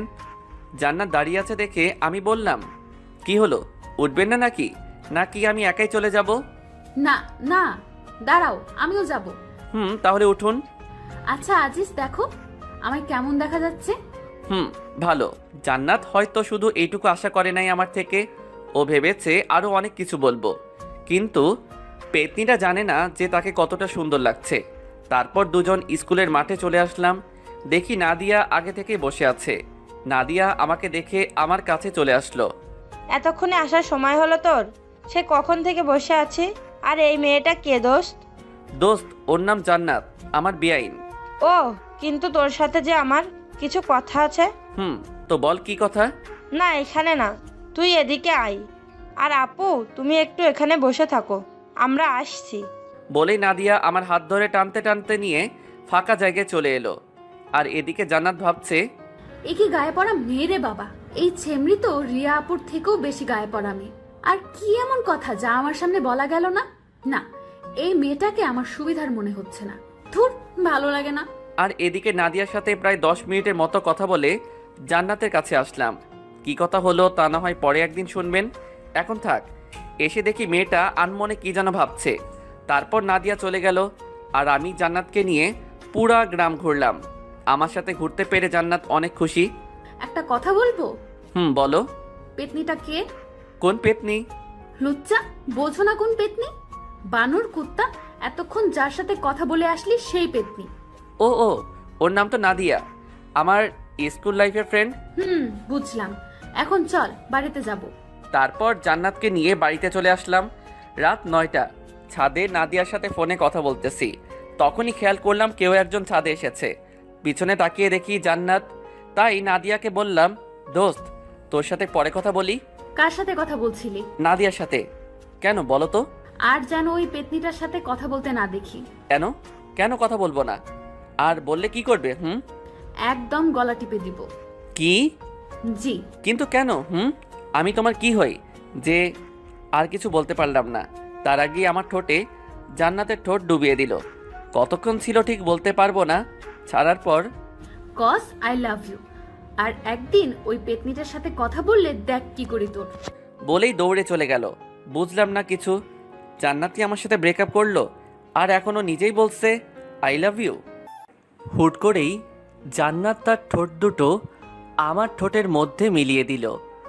কতক্ষণ যে দুজনের ঠোঁট একত্রে ছিল তা বলতে পারা মুশকিলই বটে। ছাদ থেকে রুমে এসে শুয়ে থেকে ভাবছি কি থেকে কি হয়ে গেল। আর মুচকি মুচকি হাসছি যে মেয়েটা গত 2 বছর আমাদের রিলেশন চলাকালীন নিজে থেকে আমার হাতটা পর্যন্ত ধরছে কিনা মনে নেই, আর আজ সেই মেয়েটাই চুমু দিয়ে দিল। ভাবা যায়? অবশ্য আমার বিষয়টা খারাপ লাগে নাই, ভালোই তো লাগলো। কথাগুলো ভাবতে ভাবতে ভাবি এসে ডেকে গেলেন খাবার জন্য। আমিও ফ্রেশ হয়ে নিচে খেতে চলে এলাম। সবাই যার যার মতো বসে আছি খাবার জন্য। জান্নাতও আছে, আমার দিকে তাকিয়ে মুচকি মুচকি হাসছে। আমি সেই দিকে খেয়াল না দিয়ে খাওয়ার জন্য বসে পড়লাম। জান্নাত খাওয়ার থেকে আমার দিকেই বেশি আর চোখে তাকাচ্ছে। তাই আমি বললাম, কি বেআইন সাহেব, খাচ্ছেন না কেন? খান খান, লজ্জা পাবার কিছু নেই। নিজের বাড়ি মনে করে খেতে পারেন। কি ভাবি, আমি ঠিক বলছি না? জান্নাত আমার দিকে এবার রাগী চোখে তাকালো। ঠিকই তো বলছিস। কি রে জান্নাত, খাচ্ছিস না কেন? এই তো খাইতেছি তো আপু। আর বেআই মশাই লজ্জা পাবো কেন? এটা তো আমার নিজের বাড়িই মনে করি, আর এটা তো আমারও বাড়ি, তাই না? মনে মনে বললাম, আজ বেআইন ডাকছো, কাল যদি তোমায় বউ না ডাকাতে পারি তবে আমার নামও জান্নাত না, বলে রাখলাম। তোরা খাবার সময় কি শুরু করলি? আর ছোট আব্বাজান? আম্মু মাঝে মাঝে আমাকে ছোট আব্বাজান বলে ডাকে। জি আম্মু বলো। তোর খালাম্মা আজ ফোন দিয়েছিল, তোকে যাইতে বলছে। কিন্তু আম্মু, আমি এখন কিভাবে যাব? কেন বাবা, কেন যাইতে পারবা না? আমি তো তোমার ফোন টেপা আর ঘুরে বেড়ানো ছাড়া আর কোনো কাজ দেখি না, তাহলে কেন যাইতে পারবা না? উপায় নাই, এখন যেতেই হবে। ঠিক আছে, কবে যাইতে হবে? কাল সকাল সকাল বেরিয়ে পড়বি, আর 4-5 দিন থেকে তারপর বাড়িতে আসবি। তোর খালা মনির কাছ থেকে আবার যেন শুনতে হয় না তুই বাড়ি আসার জন্য তার কাছে বায়না করছিস। ঠিক আছে, 4-5 দিন থেকে তারপর বাড়িতে আসবো। এবার খুশি? খুশি। জান্নাত মা, তুমি তাহলে সকাল সকাল রেডি হয়ে থাকো মা। মা, ঠিক আছে। বুঝলাম না, আম্মু, জান্নাত রেডি থেকে কি করবে? আর ওই, আপনি আমার আম্মুরে মা ডাকছেন কেন? জান্নাত তো তোর সাথে যাবে। আমি মা বলে ডাকবো, তাতে আপনার কি? আমি মনে মনে বললাম, মা তো আজ না হয় কাল থেকে ডাকতেই হবে, আমি না হয় এখন থেকেই ডাকা শুরু করলাম। আমার বোকা বরটা বোঝেও না। আর একবার শুধু কাল তোমার সাথে বেরোতে পারি, তারপর দেখো তোমায় কেমন না জানো না চাই। আমি আর কি কমু, সবই তোমাদের ইচ্ছা। পরদিন সকাল 8টায় রেডি হয়ে বাইকে দাঁড়িয়ে আছি। কিছুক্ষণ পর জান্নাত আসলো, সাথে আম্মু আর ভাবি। তাদের কাছে থেকে বিদায় নিয়ে বাইকটা নিয়ে বেরিয়ে পড়লাম। গাড়ির আপন গতিতে গাড়ি চলছে, কিন্তু আমাদের কারোর মুখেই কোনো কথা নেই। নীরবতা ভেঙে জান্নাত বলল, কি হলো, কথা বলছো না কেন? কি বলবো? কেন, আমার সাথে বলার তোমার কোনো কথা নেই? আছে তো অনেক, কিন্তু কিছুই মনে পড়ছে না। ফাজলামো করো নাকি? দূর, ফাইজলামো করতে যাব কেন? যা সত্যি তাই বললাম। ঠিক আছে, এখন বলো আমার কেমন লাগছে দেখতে। একদম পেতনির মতো, মজা করে বললাম। দেখতে তো মাশাআল্লাহ পরীর মতো সুন্দর। কি বললি কুত্তা? আউ, মারলে কেন? যা সত্যি তাই তো বললাম। আমার পেতনির মতো দেখতে, তাই না? গাড়ি থামা, গাড়ি থামা বলছি। কেন? যা বললাম তাই কর। ওকে। গাড়ি থামানোর পর, আজিজ, তুই বুঝতে পারছিস যে তুই এখন ফেসে গেছিস? মানে আমি ফেসে গিয়েছি মানেটা কি? মনে হচ্ছে এখন যদি আমি চেঁচামেচি করে লোক জড়ো করি আর তাদের বলি তুই আমাকে ভুলিয়ে ভালিয়ে এসব করার জন্য এখানে নিয়ে আসছিস, তাহলে তোর কি অবস্থা হবে ভাবতে পারছিস? কিন্তু আমি তো তোমায় ওইসব করার জন্য আনি নাই। সেটা তো আমি আর তুমি জানি সোনা, এরা তো জানে না। তাহলে আমি এখন পালাবো? পালাও, তবে বাড়িতে আম্মু আর আপুকে কি বলবে? তার মানে? তার মানে তুমি এখন মাইনকার চিপায়। না, হ্যাঁ। তুমি এখন কি করতে চাচ্ছ? বেশি কিছু না, শুধু আমি যা যা বলবো তোমায় তাই তাই করতে হবে। কি করতে হবে? আমরা যখন তোমার খালামণির বাসায় যাব, তখন তো তিনি জানতে চাইবেন আমি তোমার কি হই। তখন তুমি কি বলবে? আমি তোমার কি হই? কেন বলবো বেআইন? না, বেআইন না। তাহলে কি বলবো? তুমি আমার এক্স গার্লফ্রেন্ড এইটা বলবো? ধুর বোকা, এটা বলতে যাবে কেন? তাহলে কি বলবো সেটা তো বলো, এত পেঁচাও কেন? খালামণিকে বলবে আমি তোমার একমাত্র দুষ্টু মিষ্টি আদরের বউ। মানে কি? তুমি তো আমার বউ না। সেটাও শুধু তুমি আর আমি জানি, খালামণি তো জানে না। নেহি কাভি নেহি, আমি এটা বলতে পারবো না। বলতে পারবি না তাই না? লোকজন ডাকবো নাকি? না। তাহলে আমি এখন থেকে তোর কে? বউ। জোরে বল, শুনতে পাই নাই। বললাম তো বউ। এভাবে না, বল যে তুমি আমার একমাত্র বউ, নইলে ডাকবো নাকি? না না, বলছি। বল। তুমি আমার একমাত্র আদরের বউ। এই তো আমার সোনা বর, আমার জানুটা, আমার গুলুমুলু বাবুটা। এখন চলো যাও যাক সোনা মোনা। চলো। গাড়ি চলছে তো চলছেই, আর আমি শুধু ভাবছি কি যে হতে চলেছে। আমার খালাম্মা তো একদম সহজ সরল একজন মানুষ। জান্নাতের মতলবটা আমি কিছুই বুঝতে পারলাম না। বাইকের আয়নাতে দেখতে পেলাম জান্নাত মুচকি মুচকি হাসছে, এ যেন তার বিজয়ের হাসি। সারা রাস্তা আর একটা কথা হয় নাই দুজনের। গাড়ি এসে থামলো খালামণিদের বাড়ির সামনে। তারপর কলিং বেল দেবার আগে জান্নাত, মনে আছে তো আমি এখন তোমার কে? বউ, একমাত্র আদরের বউ। আমার সোনা বরটা, তোরে দিলাম চুম্মা। তারপর কলিং বেলটা দিলাম। কিছুক্ষণ পরে খালামণি এসে দরজাটা খুলে দিলেন, তারপর আমাকে জড়িয়ে ধরলেন। তারপর খালা জান্নাতের দিকে তাকিয়ে বললেন, কেমন আছিস তোরা? আলহামদুলিল্লাহ ভালো খালাম্মা, তুমি কেমন আছো? আলহামদুলিল্লাহ, আমিও ভালো আছি। ও নিশ্চয় আমাদের বৌমার বোন, তাই না? জি খালাম্মা, তাছাড়াও আমার একটা পরিচয় আছে। কি গো, বলো না কেন, বলো। আরো একটা পরিচয় মানে? সেটা কি? না মানে খালা, জান্নাত আমার বউ। কি, তোমরা বিয়ে করে নিলে আর আমাকে জানালে না? খালামণি, আমরা যে বিয়ে করেছি এটা কেউ জানে না, এমনকি আমাদের এখনো বাসরটাও হয় নাই। কত শখ ছিল আমার বরটার সাথে বাসর করব, তা এখনো হয়ে ওঠেনি। মাইয়াই বলে কি, এখানে আবার বাসর কই থেকে আসলো? কি করতে চাচ্ছে জান্নাত? আমি তো কিছুই বুঝতে পারছি না। প্রথমে বিয়ে না করেই আমার বউ হয়ে গেল, আর এখন বলছে বাসরের কথা। আল্লাহ রক্ষা করুন আমায়, কোথায় যে ফেসে যাচ্ছি নিজেও তো বুঝতে পারছি না। কি, তোরা যে বিয়ে করেছিস বাড়িতে কেউ জানে না? না গো খালামণি, কেউ জানে না। আজিজ বলল খালামণি নাকি অনেক ভালো, আর তোমার কাছে আসলে নাকি তুমি সব কিছু সমাধান করে দিবে। তাই তো তোমার কাছে আমরা চলে আসলাম। তোরা চিন্তা করিস না, আমি সব ঠিক করে দেব। আর আজিজ, তুই বিয়ে করবি আমাকে একবার বলতে পারতি, আমি কি না করতাম নাকি রে বাবা? তুই জানিস না তোর খালামণি তোকে কতটা ভালোবাসে। আমার কতটা ইচ্ছে ছিল তোর বিয়ের কাজ আমি নিজের হাতে করব, তা তুই করতে দিলি না। খালামণি, তুমি কি এখন আমাদের কথা শুনবে নাকি ভিতরে ঢুকতে দিবে? আর আলিফকে তো দেখছি না, ও কোথায়? আলিফ আমার খালাতো ভাইয়ের নাম। ও হে, ভিতরে আয়। আর তোর ভাই তো কলেজে গেছে, তোরা আলিফের রুমে গিয়ে বসে বিশ্রাম নে, আমি ততক্ষণে তোদের রুমটা গুছিয়ে নেই, কেমন? ঠিক আছে খালামণি, আর আলিফ আসলে আমার কাছে পাঠিয়ে দিও। বাবা, তোর ফোনটা দিয়ে যা, আলিফকে ফোন দিয়ে তাড়াতাড়ি আসতে বলি। খালামণিকে ফোনটা দিয়ে আলিফের রুমে দুজনে চলে আসলাম। তারপর আমি, ওই তোর মতলবটা কি বলো তো? তোমার ভাবসাব মোটেও সুবিধার মনে হচ্ছে না আমার কাছে। কেন জানো, তোমার কি মনে হচ্ছে? আর আমার বরটা কি রাগ করলো নাকি? আমি মোটেও তোমার বর নই। তো তুমি আমার কে? কেউ না। সত্যিই আমি তোমার কেউ না? কি হলো, চুপ করে গেলা কেন? বলো, সত্যি আমি তোমার কেউ না? বলেই জান্নাত আমার কাছে আসতে লাগলো। এই কি করছো? কাছে আসবে না, দূরে থাকো বলছি। কাছে আসবো, তুমি কি করবে? কি করবে? আমি কিন্তু চেঁচাবো। চিল্লাও চিল্লাও, যত পারো চিল্লাতে থাকো।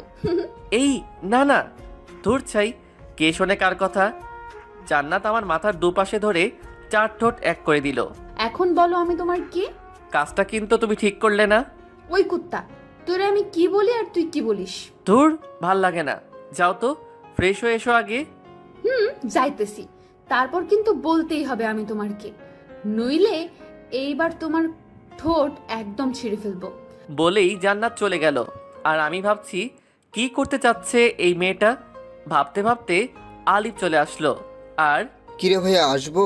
দরজার দিকে তাকিয়ে দেখি আলিফের হাতে কিছু শপিং ব্যাগ। আরে আলিফ, তুই আয় আয়, আর এটা তো তোরই রুম, তুই আসবি, আমাকে জিজ্ঞেস করছিস কেন? আমার রুম, কিন্তু ভাইয়া রুমে তো তুমি একা নেই, সাথে ভাবিও আছে, তাই না? আর ভাইয়া, এটা তুমি একেবারে ঠিক করলে না। কি ঠিক করলাম না রে ভাই? এই যে বিয়ে করলে না জানিয়ে। তোরে কিভাবে জানাবো রে ভাই? আমি নিজেই জানতাম না যে আমি বিয়ে করেছি, তুই কেমনে জানবি? কিরে ভাইয়া, কথা বলো না কেন? কি ভাবো? আগে জানাইনি তো কি হয়েছে, এখন তো জানলি, তাই না? নাও, এইগুলো নাও, আর তাড়াতাড়ি এগুলো পরে বাইরে আসো। কি এগুলো? তোমার জন্য পাঞ্জাবি আর ভাবির জন্য বেনারসি। কিন্তু এগুলা কেন? আম্মু বললো তোমাকে নাকি বর বেশে দেখবে, তাই তাড়াতাড়ি চেঞ্জ করে চলে আসো। আর এই নাও তোমার ফোন, আম্মু দিল। রেখে যা। কিছুক্ষণ পরে জান্নাত বাথরুম থেকে বেরিয়ে আসলো। তারপর, কার সাথে কথা বললে গো এতক্ষণ? আলিফ আসছিল এগুলো দেবার জন্য। কি এগুলো? খুলে দেখো। ওয়াও, খুব সুন্দর এগুলো। আমাদের জন্য? আমার খুব পছন্দ হয়েছে, কিন্তু এগুলো কিসের জন্য? সবকিছু খুলে বললাম কি জন্য। তারপর দুজন রেডি হয়ে বাহিরে আসলাম।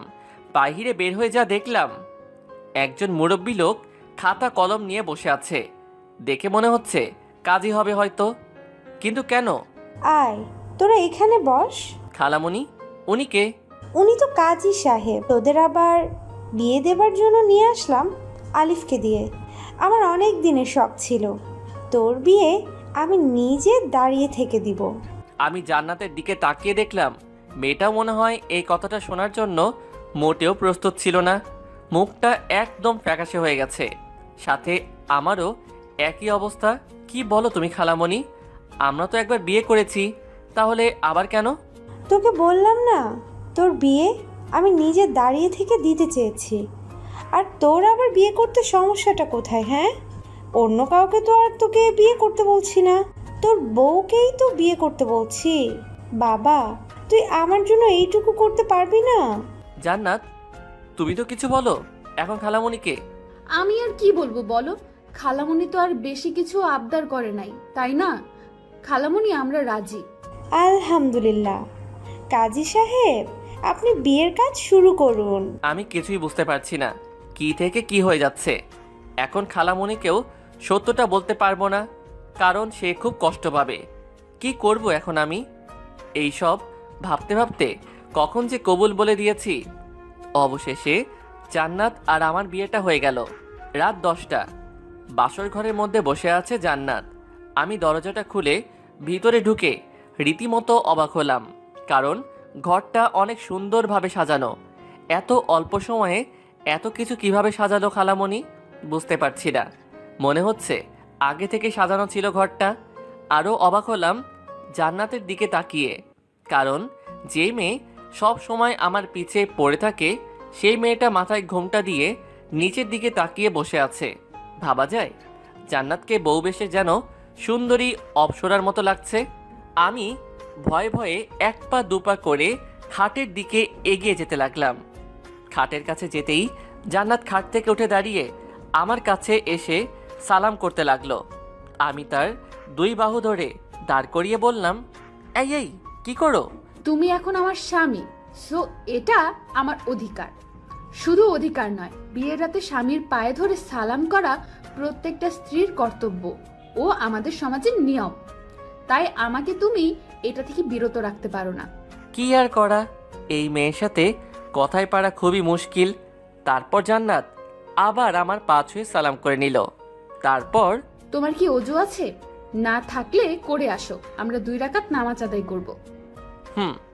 আমি অজু করে আসছি। তোমার আছে? আছে। আসো তাহলে আমরা নামাজ আদায় করে নিই। জান্নাত 2টা জায়নামাজ বিছিয়ে দিল। আমিও জান্নাত দুজনে নামাজ আদায় করে নিলাম। তারপর নামাজ শেষ করে জান্নাত আবার গিয়ে বিছানাতে বসে পড়ল। আমি আমার টুপি ও পাঞ্জাবিটা খুলে বিছানার দিকে এগিয়ে যেতে লাগলাম। বিছানার কাছে যেতেই জান্নাত একটা বালিশ হাতে নিয়ে আমার দিকে ঢিল মেরে দিয়ে বলল, একদম বিছানার দিকে আসবে না। কেন? কি হলো আবার মেয়েটার? কারণ তুমি ওই সোফায় গিয়ে ঘুমাবে আর আমি এই বিছানায়। বুঝলাম না, তুমি বিছানায় ঘুমাবে আর আমি সোফায় ঘুমাবো? কিন্তু কেন? আমাদের তো বিয়ে হয়ে গেছে, আমরা এখন স্বামী স্ত্রী, তাহলে একসাথে ঘুমালে সমস্যাটা কোথায়? কারণ তুমি তো আর একা না, তাই না? কারণ তোমার তো অনেক বান্ধবী আছে। ভার্সিটিতে রিয়া আপু, তারপর দেখলাম নাদিয়া নামের ওই পেতনি, আর এখন সামিরা আপু তোমার কথা বলে। তার সাথে আমার যখনই কথা হয়। কি বলো এগুলো? তুমি জানো আমি কত কষ্টে সেদিন রিয়াকে ফাঁকি দিয়ে আসছি। রিয়াকে যদি ভালোই বাসতাম তাহলে কি আর তাকে ওইভাবে অবহেলা করতাম? সে না হয় বুঝলাম, কিন্তু নাদিয়া আর সামিরা আপু, তুমি সেদিন নাদিরার সাথে কি কথা বললে যা আমার সামনে বলা যেত না? এই কথা এটা সেই দিন জিজ্ঞেস করলেই তো বলে দিতাম। এর জন্য আমার পাগলিটা অভিমান করে আছে। সেদিন বলো নাই তো এখন বলো। একদম মিথ্যা কথা বলবে না, তাহলে কিন্তু। আচ্ছা শোনো তাহলে, নাদিয়া আমার স্কুল জীবনের বান্ধবী, আর তোমার বেস্ট ফ্রেন্ডের ভাইয়ের গার্লফ্রেন্ড। ঠিক বুঝলাম না। তোমার বেস্ট ফ্রেন্ড তো নাবিলা, আর নাবিলার ভাই তো বুলবুল ভাইয়া। তার মানে নাদিয়া আপু বুলবুল ভাইয়ের গার্লফ্রেন্ড। মাই ডিয়ার বউ, তোমার আর আমার মধ্যে যেমন মনোমালিন্য হয়েছিল ঠিক তেমনি ওদের মধ্যেও একই অবস্থা হয়েছিল। তাই আমি তাদের সব কিছু ঠিক করে দিলাম। আর তুমি তো জানোই তোমার সামিরা আপুর বয়ফ্রেন্ড আছে। তাহলে আর সামিরা আমার একজন ভালো ফ্রেন্ড, বুঝতে পারলেন বউ? বলেই বালিশটা হাতে নিয়ে সোফার দিকে যেতে লাগলাম আর বললাম, তাহলে আমি কি এখন সোফাতে ঘুমাবো? কেন? তুমি তো বললে আমি যেন বিছানাতে না যাই। আমি আমি কখন তোমাকে বললাম? এইমাত্র বললে। ও, বুঝতে পারছি। তুমি তো আমায় ভালোই বাসো না, তাই তো সোফায় ঘুমাতে চাইছো না, তাই না? বুঝি তো, সব বুঝি। ও, এখানেও আমার দোষ হয়ে গেল, তাই না? নিজের কাঁধে কখনোই দোষ নিবা না। আমার বর থাকতে আমি কেন দোষ নিতে যাব? হয়েছে, আমার বরটার আর মন খারাপ করে থাকতে হবে না। আসো সোনামণি, তোমায় একটু আদর করে দেই।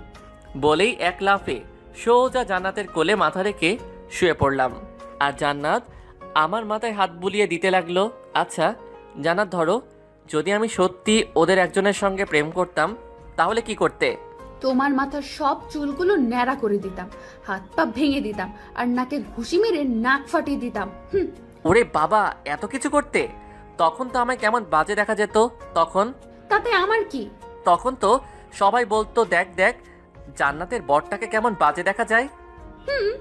বলতো, কিন্তু কেউ তো আর তোমায় আমার থেকে আলাদা করতে পারতো না। বাহ, তোমার মাথায় তো সেই লেভেলের বুদ্ধি। তা আমায় কি এখন অমন করবে নাকি, যাতে আমার দিকে কেউ নজর না দেয়? না, তা করব না। তবে এমন কিছু করব যাতে করে কেউ তোমার উপর নজর দিলেও তোমার নজর যেন তাদের উপর না পড়ে। সেটা কিভাবে? আমার বেবি লাগবে, একদম ফুটফুটে কিউট বাচ্চা, যাতে তুমি তার কথা চিন্তা করে হলেও আমাদেরকে ছেড়ে না যাও। বলেই কেঁদে দিল আমার বুকের উপর মুখ লুকিয়ে। ধুর পাগলি, তোমাকে ছাড়া আমি বাঁচবই না। ছেড়ে যাওয়া তো দূরের কথা, জান্নাতুলকে জড়িয়ে ধরে তার কপালে একটা চুমু দিয়ে, সত্যি তো? কখনো আমাকে ছেড়ে যাবে না তো? নেহি বউ, কাবি নেহি। তারপরও আমার বেবি লাগবে, আর আজকে থেকেই মিশন শুরু করব আমরা। আজকে থেকেই? হুম। তাহলে দেরি কেন, চলো লেগে পড়ি, আমাদের মিশন স্টার্ট করি, কি বলো? যা দুষ্টু। ইস, আমার বউ তো দেখি লজ্জাও পায়। আসো আসো, আরো কাছে আসো বউ, আর লজ্জা পেতে হবে না। আসো, আমাদের মিশনটা স্টার্ট করা যাক। বলেই জান্নাতের ঠোঁটে আমার ঠোঁট ডুবিয়ে দিলাম। ধীরে ধীরে আমরা একে অন্যের মাঝে হারিয়ে যেতে লাগলাম। সব কিছু জানতে চাহিয়া লজ্জা দিবেন না। আমাদের মিশন কমপ্লিট। এখন ফরজ গোসলটা করতে হবে। আমরা এখন যাই, ফরজ গোসলটা সেরে আসি, কেমন? গোসল শেষ করে দুজনেই আমরা রুমে এসে শুয়ে পড়লাম। আমি বালিশে মাথা রেখে শুয়ে আছি, আর জান্নাত আমার বুকের উপর মাথা রেখে শুয়ে আছে। আমি জান্নাতকে বললাম, জান্নাত। ও বউ, শোনো না। বলো না। আমরা কি সত্যি সত্যি বিয়ে করে নিয়েছি? কি বলো এগুলা? বিয়ে করে মিশন কমপ্লিট করে এখন বলছো আমরা কি সত্যি সত্যি বিয়ে করেছি? আমার না বিশ্বাসই হচ্ছে না যে আমরা মিশনটা পর্যন্ত কমপ্লিট করে ফেলেছি। কি থেকে কি হয়ে গেল, তাই না? জি না, আমি চেয়েছি বলেই বিয়েটা হলো, বুঝলে? তার মানে তুমি এই সিচুয়েশনে না পড়লে বিয়েটা করতে না? করতাম কি করতাম না সেটা না হয় কাল সকালেই জানতে পারবে। হুম। এখন ভালো ছেলের মতো তোমার এই পেতনি বউটাকে শক্ত করে জড়িয়ে ধরে ঘুমাও তো, অনেক রাত হয়ে গেছে। বউ, তুমি শুধু আমার পেতনি বউ না, আমার দুষ্টু মিষ্টি আদরের বউ। হয়েছে হয়েছে, আর পাম মারতে হবে না, নাও এবার ঘুমাও। আমি আর কথা না বলে জান্নাতকে দু বাহুদয়ের মধ্যে আগলে নিয়ে তার কপালে একটা ভালোবাসার পরশ এঁকে দিলাম। জান্নাত আমার বুকের উপর মুখ লুকিয়ে ঘুমিয়ে পড়ল। এই মেয়েটা কিছুদিন আগেও কি ঝগড়াটাই না করলো আমার সাথে, আর এখন আমার বুকে মুখ লুকিয়ে আমাকে শক্ত করে জড়িয়ে ধরে ঘুমিয়ে আছে। এমনভাবে ধরে আছে যেন ছেড়ে দিলেই আমি হারিয়ে যাব। ঘুমন্ত পরীটাকে বুকের সাথে আরও শক্ত করে জড়িয়ে নিয়ে আমিও ঘুমের দেশে পা বাড়ালাম। সকালে নাকের মধ্যে কেমন যেন সুরসুরি অনুভব করলাম। সাথে সাথে হাঁচি দিয়ে চোখ খুলে তাকিয়ে দেখি জান্নাত আমার পাশে বসে হাসছে। অনেক রাগ হলেও তার হাসিতে যেন আমি আবারও তার প্রেমে পড়ে গেলাম। জান্নাত হাসতে হাসতে বলল, এই যে মিস্টার বর, ঘুম ভাঙলো তাহলে? ফজরের আজান যে হয়ে গেছে সেদিকে খেয়াল নেই? ওঠো ওঠো, তাড়াতাড়ি উঠে ফ্রেশ হয়ে অজু করে আগে নামাজ পড়ে নেন, তারপর না হয় আবার ঘুমায়েন। আর একটু ঘুমাই না বউ, তারপর নামাজ আদায় করে নেই। না না, তা হচ্ছে না, ওঠো বলছি। তারপর উঠে নামাজ আদায় করে এসে জান্নাতকে আবার বুকে নিয়ে ঘুমিয়ে গেলাম। কিছুক্ষণ পরে মনে হলো কেউ যেন দরজায় ঠকঠক করছে। কে? ভাইয়া, আমি আলিফ। আর কতক্ষণ ঘুমাবি? এবার তো ওঠো, আম্মু খাবার জন্য ডাকছে তো। খালামণিকে বল আসছি। তুই এখন যা তো ভাই, 5 মিনিট লাগবে আমার। তারপর আলিফ চলে গেল। আমি জান্নাতকে নিয়ে দরজা খুলে বের হলাম। তারপর যা দেখলাম তার জন্য মোটেও প্রস্তুত ছিলাম না, কারণ আমার সামনে দাঁড়িয়ে আছে আম্মু, আব্বু, ভাইয়া আর ভাবি। আমি তাদের দেখে একদম থ হয়ে গেলাম। এরা এখানে কিভাবে আসলো? আমি ভয়ে ভয়ে আম্মুর দিকে তাকিয়ে বললাম, আম্মু বিশ্বাস করো, আমরা কিছুই করি নাই। আর আম্মু, আমি এসব করতে চাই নাই। এই জান্নাত আমাকে ব্ল্যাকমেইল করে ওইসব করতে বাধ্য করেছে।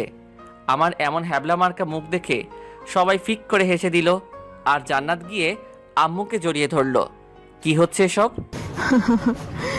আমরা সব আগে থেকেই জানতাম রে গাধা। অমন মুখ বানিয়ে আছিস কেন? জানতে মানে কি জানতে তোমরা? তোর সাথে যে এই বিয়েটা হলো তা আমারই প্ল্যান ছিল। তোকে তোর খালামণির বাড়িতে আসতে বলা আর জান্নাতকে তোকে ব্ল্যাকমেল করছে, সেটাও আমারই প্ল্যান ছিল। কি বলছো এগুলো আম্মু? তোমার প্ল্যান ছিল মানে? তোমরা বললে কি আমি জান্নাতকে বিয়ে করতাম না? আর এগুলো কেন করলে? আমি তো তাই বুঝতে পারছি না। তুই আমাদেরকে ভুল বুঝছিস, আগে কথাটা শোন। ধুর, তুমি থাকো তোমার ভুল বোঝা নিয়ে। আমায় কেউ বিরক্ত করবে না। আমার মাথায় যেন কিছুই খেলছে না।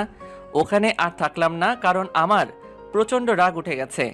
আর আমার রাগ উঠলে আমি কি করি নিজেও জানি না। আমার থেকে কেন লুকাতে হবে এগুলো? আমাকে বললে আমি কি জান্নাতকে বিয়ে করতাম না নাকি?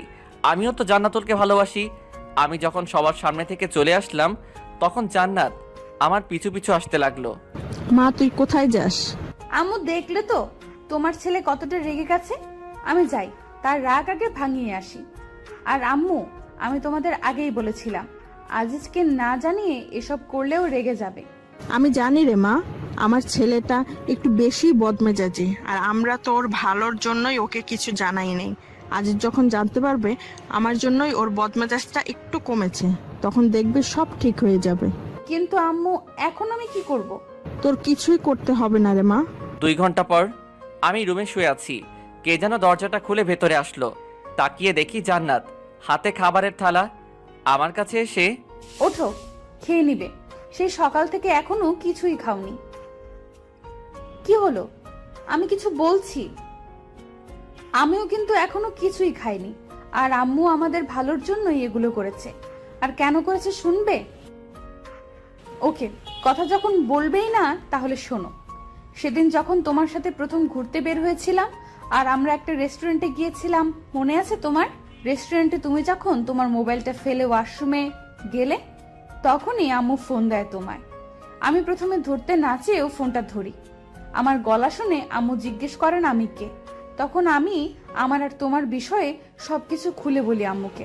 আম্মু তখন বলেন, মারে আমার ছেলেটাকে কিন্তু খুব বদমেজাজি, আর তুই চাইলে আমার ছেলেটার এই স্বভাবটা ঠিক করতে পারিস। কিভাবে? আমার ছেলেটা যখন তোকে মেজাজ দেখাবে, তখন তুই তার থেকে ডাবল মেজাজ দেখাবি। কিন্তু আম্মু, কোনো কিন্তু নয়। তখন থেকে নিজের ইচ্ছা না থাকার পরেও তোমার সাথে খারাপ ব্যবহার করি, তারপর ইগনোরও। জানো, তোমায় যখন এড়িয়ে চলতাম তখন আমার কতটা কষ্ট হতো। তারপর যখন দেখলাম আম্মুর কথাটা অনেক কাজে দিতেছে, তোমার বদ মেজাজটা ভালো হয়ে যাচ্ছে, তখন আমি আর আম্মু অনেক খুশি হয়েছিলাম। আর তারপর আজ এই দিন। কি হলো? তাও এখন আমার সাথে কথা বলবে না? ও, বুঝতে পেরেছি, তুমি তো এখন আর আমাকে ভালোই বাসো না, তো কথা বলছো না। ঠিক আছে, তুমি যখন আমাকে ভালোবাসো না আর কথাও বলবে না, তাহলে আমিও আর তোমার কাছে পড়ে থাকবো না, এখনই চলে যাব। বলেই জান্নাত যেই পা বাড়াবে অমনি ওর হাতটা ধরে এক টানে আমার বুকের উপর নিয়ে এসে, খুব সাহস হয়েছে না?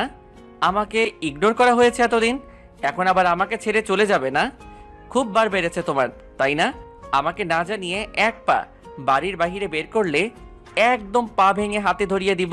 তুমি তো এখন আমায় ভালোই বাসো না, তাই তো কথা বলছো না আমার সাথে।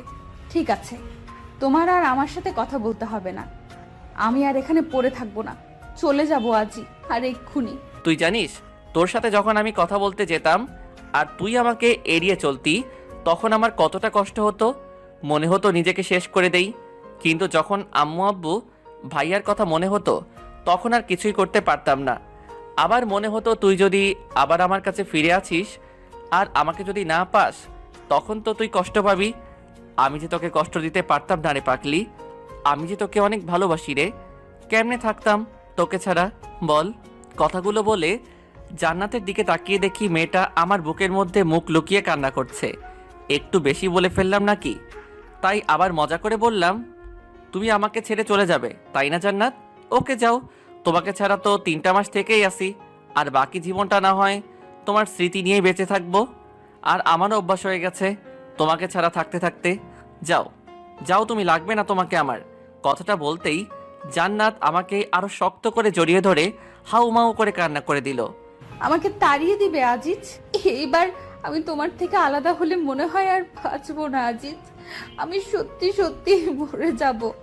তুমি জানো আজিজ, তোমাকে যখন এড়িয়ে চলতাম, ইচ্ছে না থাকা সত্ত্বেও তোমার থেকে যখন দূরে দূরে থাকতাম, তখন আমার কতটা কষ্ট হতো। মনে হতো আমার বুকের মধ্যে থেকে কেউ যেন আমার কলিজাটা বের করে নিচ্ছে। তারপরও তোমার থেকে দূরে থাকতাম তোমার ভালোর জন্য, আমাদের ভালোর জন্য। আমাকে তাড়িয়ে দিও না আজিজ, আমি যে তোমাকে ছাড়া বাঁচবো না। জান্নাতের গায়ে যতটা সম্ভব শক্তি আছে, সব শক্তি দিয়ে আমাকে জড়িয়ে ধরে কথাগুলো বলল। তুমি তো বললে আমার কাছে থাকবে না, চলে যাবে। সে তো তুমি আমার সাথে কথা বলছিলে না বলে তার জন্য বললাম। আচ্ছা ঠিক আছে, আমি যদি কখনো তোমাকে ছেড়ে চলে যেতে চাই, তাহলে তুমি আমার হাত পা ভেঙে দিও, কেমন? তাও আমাকে তোমার কাছ থেকে যেতে দিবে না। ইস, শখ কত! আমার এত সুন্দর বউটার নাকি হাত পা ভেঙে দিব, তখন তোমাকে কেমন কেমন দেখাবে না? আর লোকে তখন আমাকে কি বলবে? বলবে, দেখ আজিজের বউটাকে কেমন দেখা যায়, একদম পেতনি। বললে বলুক, তাতে আমার কি? সেটা তো আর আমাকে বলবে না, তোমাকেই বলবে। আর তার জন্যই যদি আমাদেরকে কেউ আলাদা করতে না পারে, তাহলে আমার হাত পা ভাঙতে কোনো সমস্যা নাই। আমাদেরকে এমনিতেই কেউ আলাদা করতে পারবে না রে পাগলি, সে শক্তি কারো আছে নাকি আল্লাহ তাআলা বাদে? আর যে আলাদা করতে আসবে, আমি তারই হাত পা ভেঙে দিব না? আমিও ভেঙে দিব। ঠিক আছে, দিও। হুম এই বউ, আমার কিন্তু অনেক ক্ষুধা লেগেছে। হুম তোমার জন্য তো খাবার এনে রেখেছি, টেবিলে আছে, খেয়ে নাও। না থাক, খাবো না। খাবে না কেন? এই তো বললে তোমার নাকি অনেক ক্ষুধা লেগেছে। লেগেছে তো। তবে খাবে না কেন? কেউ একজন যদি খাইয়ে দিত তাহলে খাইতাম। তো সেই কেউ একজন তোমাকে না করেছে যে সে খাইয়ে দিবে না? বললেই তো হয় তুমি আমার হাতে খাবে। সেই কেউ একজন কি বোঝে না তারও তার বউয়ের হাতে খেতে ইচ্ছে করে? হয়েছে হয়েছে, আর ন্যাকামি করতে হবে না। আসো খাইয়ে দেই আমার বরটাকে।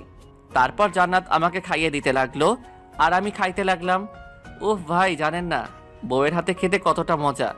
যে বউয়ের হাতে খাবার খায় সেই শুধু জানে এর হাতের খাবার একদম যেন অমৃত।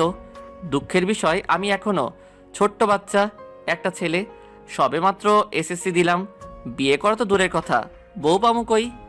জান্নাত আমাকে খাইয়ে দিতেছে আর আমার মুখের দিকে তাকিয়ে আছে। তার তাকিয়ে থাকা দেখে বুঝতে পারলাম ওরও অনেক ক্ষুধা লেগেছে। মেয়েটাও তো সারাদিন কিছু খায়নি, তাই আমিও এক লোকমা খাবার নিয়ে জান্নাতের মুখের কাছে ধরলাম।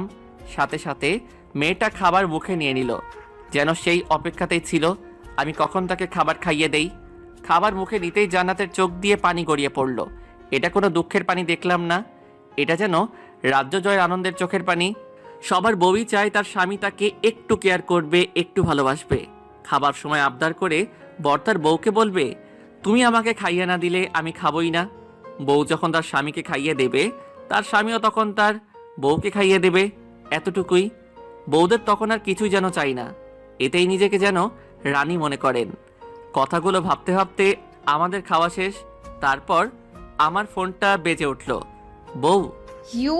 ও বউ, কি? আমার ফোনটা একটু এনে দাও না গো, টেবিলের উপর থেকে। পারবো না, নিজেটা নিজেই নিয়ে নাও। থাক, তোমার আনতে হবে না, আমি নিয়ে নেই। ফোনটা হাতে নিয়ে দেখি অচেনা নাম্বার। ধরার পরে, হ্যালো, আসসালামু আলাইকুম, কে বলছেন? ভাইয়া, আমি রাফি বলছিলাম, আপনার কলেজের ছোট ভাই। ও রাফি, ভাই বল। ভাইয়া, আপনাদের তো কালকেই ফর্ম ফিল আপের লাস্ট ডেট। ও হ্যাঁ, তাই তো, ধন্যবাদ ভাই, আমার তো মনেই ছিল না। আরে ভাই, ধন্যবাদ দেওয়ার কি আছে, আমি রাখি তাহলে, কাল দেখা হবে। কে ফোন দিয়েছিল গো?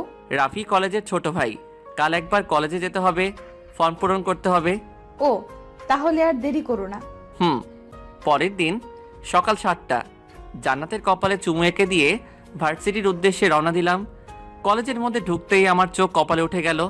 আমি ভাবতেও পারি নাই কলেজে ঢুকেই প্রথমে এই মেয়েটার সম্মুখীন পড়তে হবে, কারণ আমার সামনে রিয়া দাঁড়িয়ে আছে।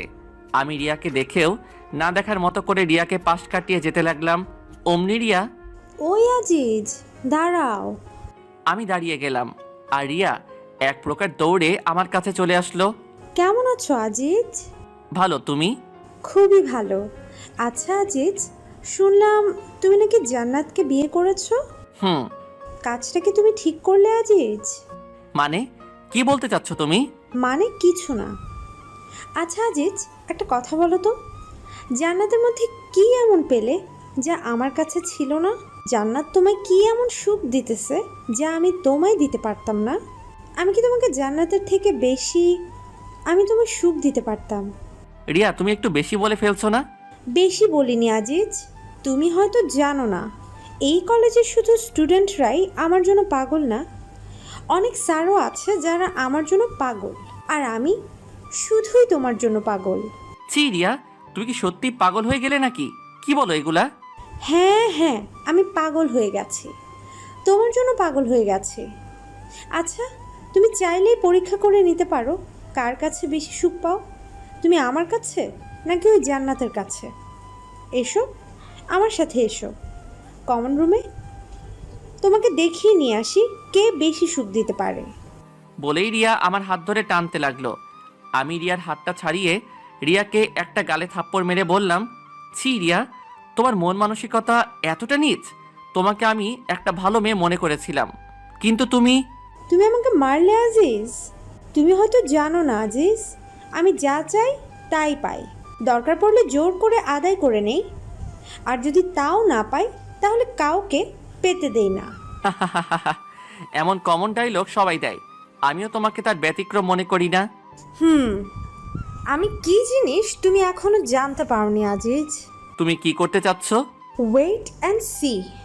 ও সরি, তুমি তো বেশিক্ষণ দেখতেও পারবে না। ওই তোরা কোথায়, চলে আয়। সাথে সাথে অনেকগুলা ছেলে এসে আমাকে চারদিক দিয়ে ঘিরে নিল। তাদের সকলের হাতে হকি স্টিক আর স্ট্যাম্প। কয়েকটা ছেলেকে দেখে চিনতে পারলাম ওরা রিয়ার কাজিন হয়। দাঁড়িয়ে দাঁড়িয়ে কি তোরা তামাশা দেখবি নাকি কাজ শুরু কর?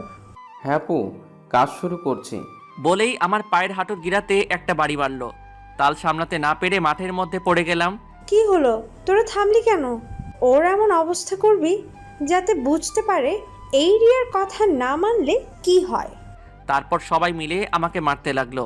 ক্যাম্পাসের সবাই আমার দিকে তাকিয়ে আছে, কিন্তু কেউই এগিয়ে আসতে সাহস পাচ্ছে না। আমি যে ব্যথাতে বারবার চিৎকার করে উঠছি, মাগো ও মাগো, কিন্তু আমার চিৎকার সবার কানে পৌঁছালেও কেউ যেন শুনতে পাচ্ছে না। এতক্ষণ আমাকে মারতে দেখছিল কলেজের ছোট ভাই রাফি, তাই রাফি তাড়াতাড়ি করে বুলবুলরে ফোন দেয়। হ্যালো বুলবুল ভাইয়া। হ্যাঁ রাফি বল। রাফি কি হয়েছে, তোর কণ্ঠ এমন শোনা যাচ্ছে কেন? বুলবুল ভাইয়া, আজিজ ভাইয়াকে রিয়া আপুর কলিগরা। আজিজ? কি হয়েছে আজিজের? তুই এখন কোথায়? আর আজিজ কি তোর কাছেই আছে? কি হলো বলছিস না কেন? কলেজ ক্যাম্পাসে।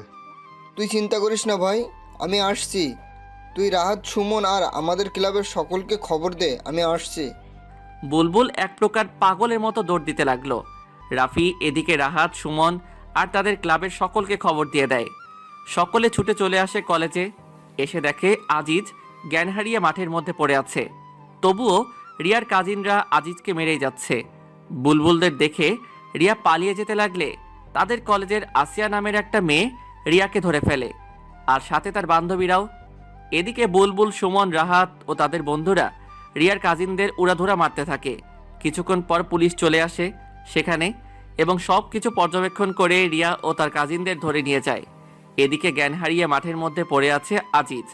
তার মাথায় আঘাত করার কারণে মাথা দিয়ে প্রচণ্ড পরিমাণে রক্ত বের হচ্ছে। বুলবুলরা তাড়াতাড়ি করে আজিজকে হসপিটালে নিয়ে যায়। তারপর আজিজের বাড়িতে তার ভাবির নাম্বার ফোন করে বুলবুল। হ্যালো, কে বলছেন? ভাবি, আমি বুলবুল, আজিজের বন্ধু। হ্যাঁ, কি হয়েছে? তোমরা কাঁদছো কেন? কে ফোন করেছে রে আপু? বুলবুল। দে দেখি, আমাকে দে ফোনটা। হ্যালো বুলবুল ভাইয়া, কি হয়েছে, কাঁদছেন কেন? জান্নাত, আজিজকে ওরা। আজিজের নাম শুনেই জান্নাতের গলা শুকিয়ে যায়। ভাইয়া, আজিজের কি হয়েছে বলুন প্লিজ, কাঁদবেন না ভাইয়া, বলুন প্লিজ। জান্নাত বুলবুলের কথা শুনে হাতে থেকে ফোনটা পড়ে যায় এবং এক চিৎকার দিয়ে সাথে সাথে ফ্লোরে পড়ে গিয়ে জ্ঞান হারিয়ে ফেলে। জান্নাতের চিৎকার শুনে বাড়ির সবাই একত্রিত হয়ে যায়। জান্নাতুল, এই জান্নাত, কি হলো তোর? কথা বল। বুলবুল ভাই, কি হয়েছে ভাই? কি হলো বৌমা, কথা বলো। সব খুলে বলার পর কেউ আর এক মুহূর্ত দেরি করে না। জান্নাতের অজ্ঞান অবস্থাতেই তাদের সাথে করে হসপিটালে নিয়ে যায়। আজিজকে আইসিইউতে চিকিৎসাই করা হচ্ছে। জান্নাতের জ্ঞানও ফিরে এসেছে। জান্নাত হসপিটালের এক কোণে বসে কান্না করে যাচ্ছে। জান্নাত যেন পাগল হয়ে গেছে, কি করবে কিছুই ভেবে পাচ্ছে না। সবাই অধীর আগ্রহ নিয়ে পাইচারি করে যাচ্ছে কখন ডাক্তার বের হয়। প্রায় ঘন্টাখানিক পরে ডাক্তার বেরিয়ে আসলো। জান্নাত ডাক্তারকে দেখে দৌড়ে তার সামনে গিয়ে দাঁড়িয়ে পড়ল। জান্নাতের সাথে রাহাত, বুলবুল, সুমন ও আজিজের পরিবারের সবাই ডাক্তারকে ঘিরে নিল।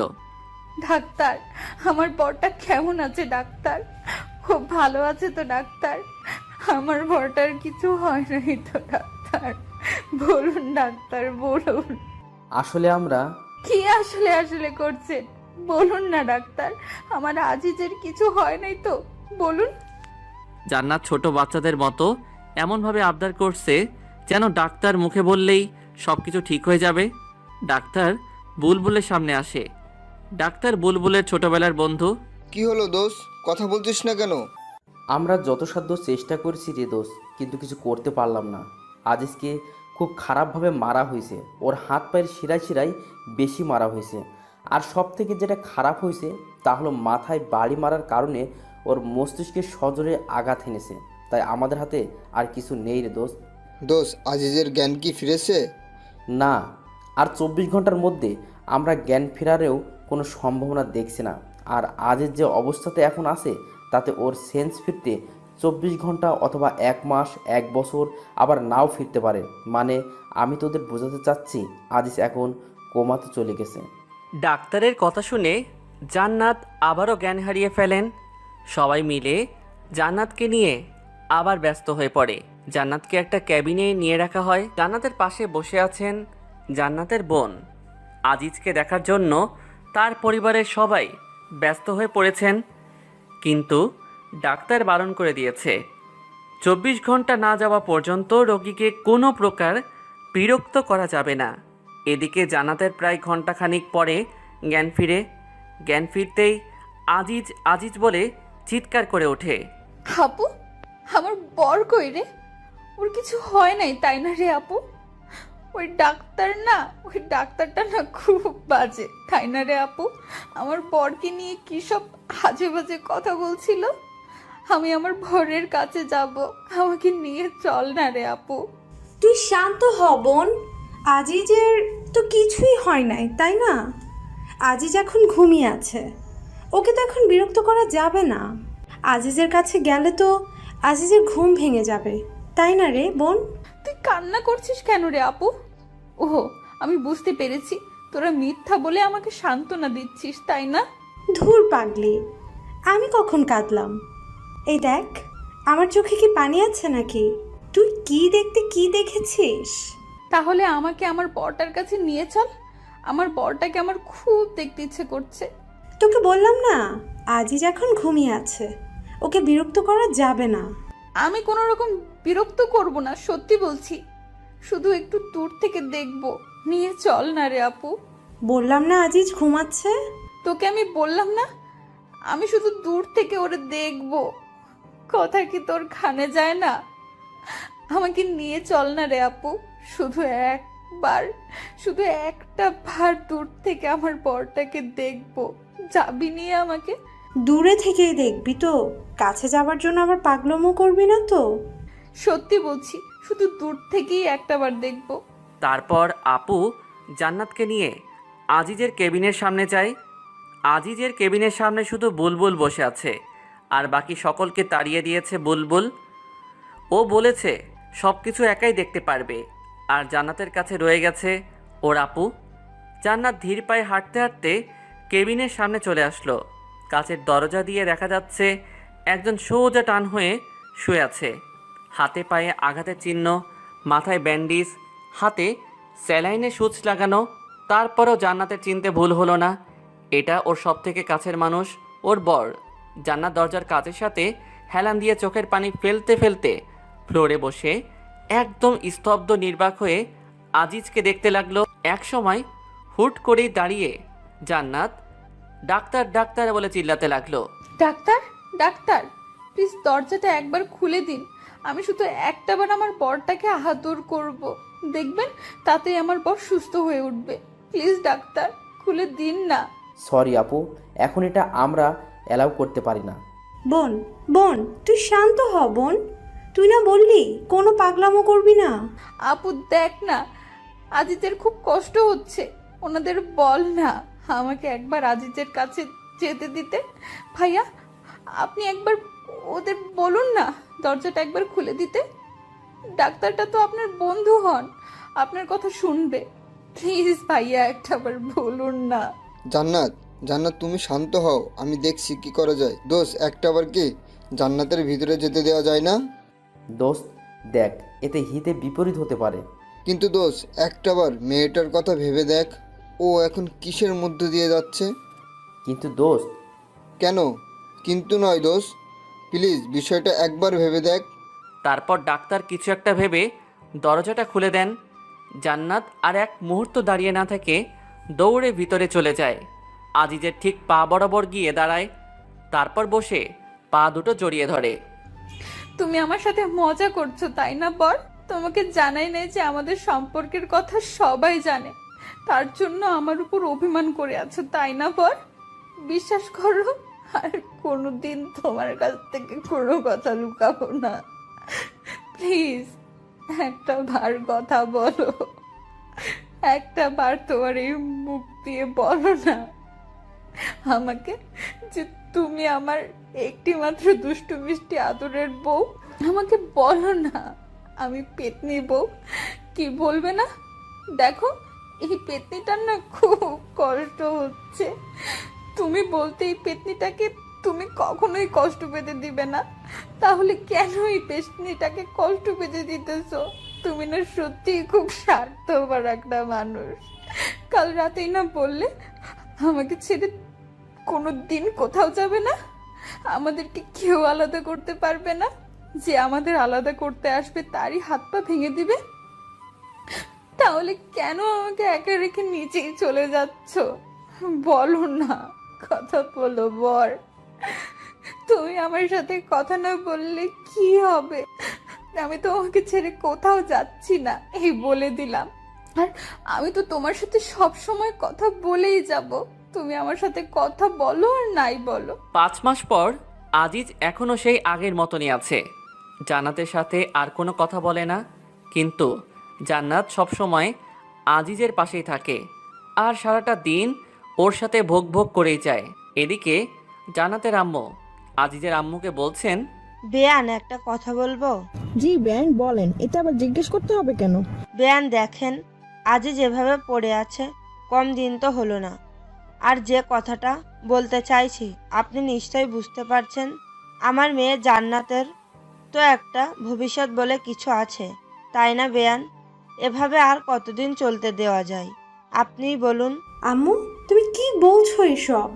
বৌমা উনি তো ঠিকই বলেছেন, আমার ছেলেটা তো আর ভালো নেই, আর জান্নাতেরও তো একটা ভবিষ্যৎ আছে, তাই আমার ছেলের জন্য তো আর জান্নাতের ভবিষ্যৎটা নষ্ট করতে পারি না। মা আপনি আম্মুর কথায় কিছু মনে করবেন না। আর আম্মু তুমি যা ভাবছো তা কিছুই হচ্ছে না। না মা, তা হয় না। বেআইন চলেন আমরা এখনই হসপিটালে গিয়ে জান্নাতকে সব বুঝিয়ে বলবো। তারপর সকলে মিলে হসপিটালে চলে আসেন। এসে দেখে জান্নাত আজিজের গা মুছিয়ে দিচ্ছে। জান্নাত সকলকে দেখে, আরে আম্মু আপু তোমরা তোমরা কখন এলে? এই তো মা, মাত্রই এলাম। তুই কি করছিলি রে মা? দেখো না আম্মু, তোমাদের ছেলেটার নাকি অনেক গরম ধরেছে, ওর গাটা মুছে দিচ্ছিলাম। জান্নাতের কথা শুনে আজিজের আম্মু মুখ চেপে কান্না করে দেন। আরে আম্মু তুমি কাঁদছো কেন? দেখো না আমি কি কখনো কাঁদি না নাকি? কই মা, এই দেখ আমি একদম কাঁদছি না। মারে তোকে একটা কথা বলি। বলো। মারে তুই আর আমার এই আদমারা ছেলেটার সাথে কতদিন থাকবি বলতো? তোরও তো একটা ভবিষ্যৎ আছে তাই না রে মা?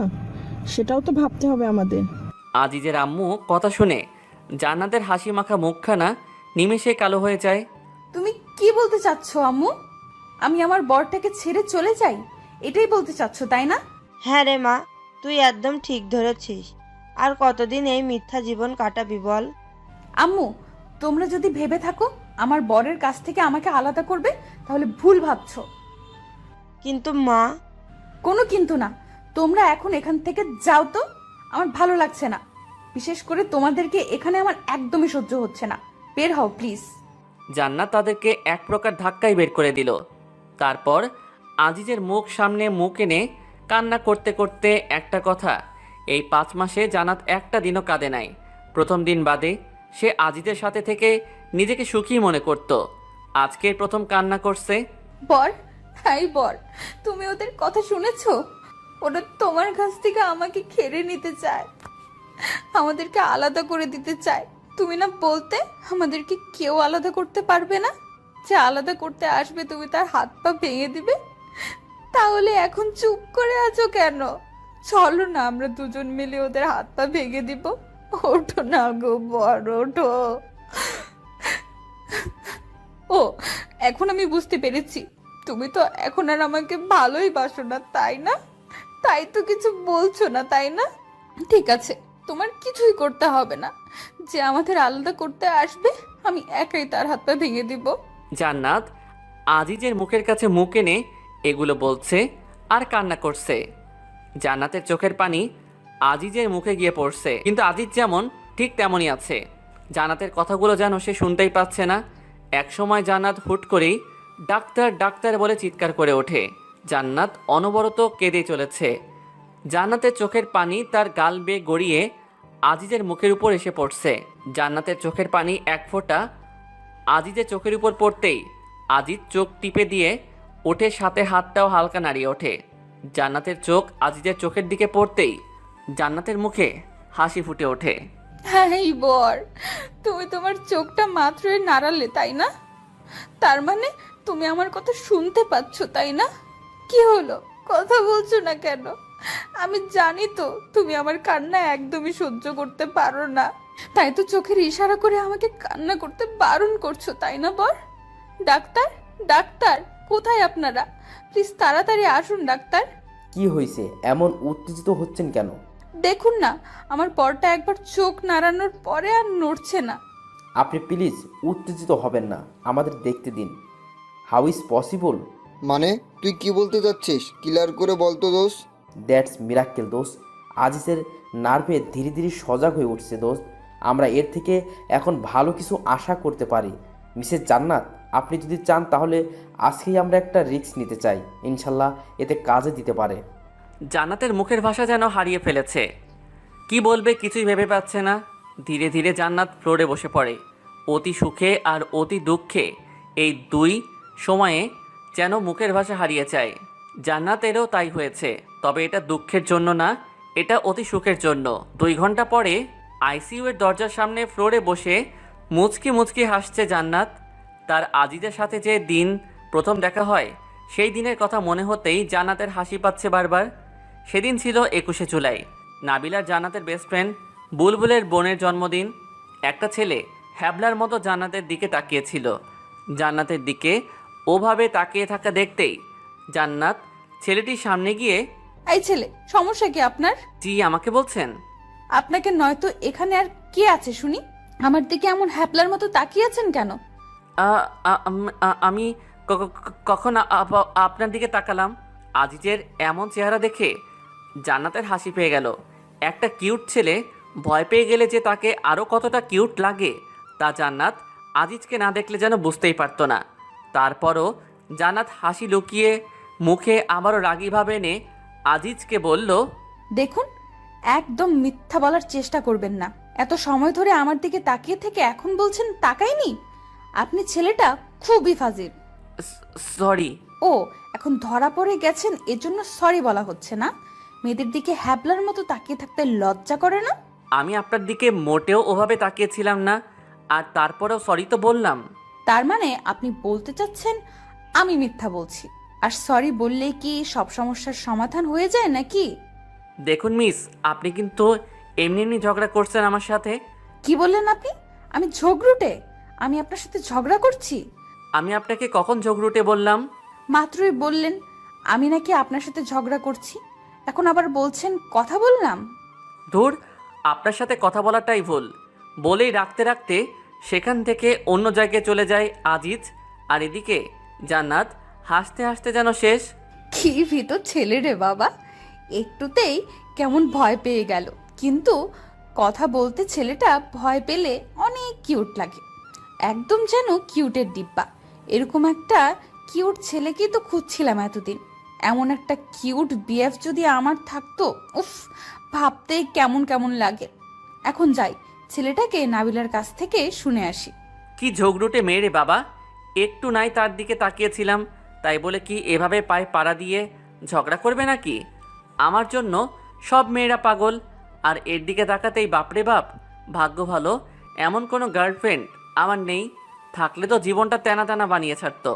তবে গার্লফ্রেন্ড হলেও মন্দ হতো না, cause she is very cute girl. দোস্ত, এদিকে একটু শোন তো। বল। দোস্ত, ওই ছেলেটা কে রে? কোন ছেলেটাকে? ওই যে বুলবুল ভাইয়ের সাথে দাঁড়িয়ে দাঁড়িয়ে কথা বলছে সেই ছেলেটা। ও, ওইটা তো আজিজ ভাইয়া, ভাইয়ার বেস্ট ফ্রেন্ড। কেন রে, প্রেমে টেমে পড়ে গেলে নাকি আজিজ ভাইয়ার? ধুর, কিছু বলিস না। ছেলেটা আমার দিকে কেমন ড্যাব ড্যাব করে তাকিয়েছিল, তাই বললাম। কি, আজিজ ভাইয়া তাকিয়েছিল তোর দিকে? আমার বিশ্বাস হয় না। ভাইয়াকে দেখে পছন্দ হয়ে গেছে, আর এখন আমার কাছে এসে ঢপ মারছিস, তাই না? তুই কি বলতে চাচ্ছিস? আমি দেখতে সুন্দরী না? আমার দিকে ছেলেটা তাকায় না, তাই তো? আমি কখন তোকে বললাম তুই সুন্দরী না?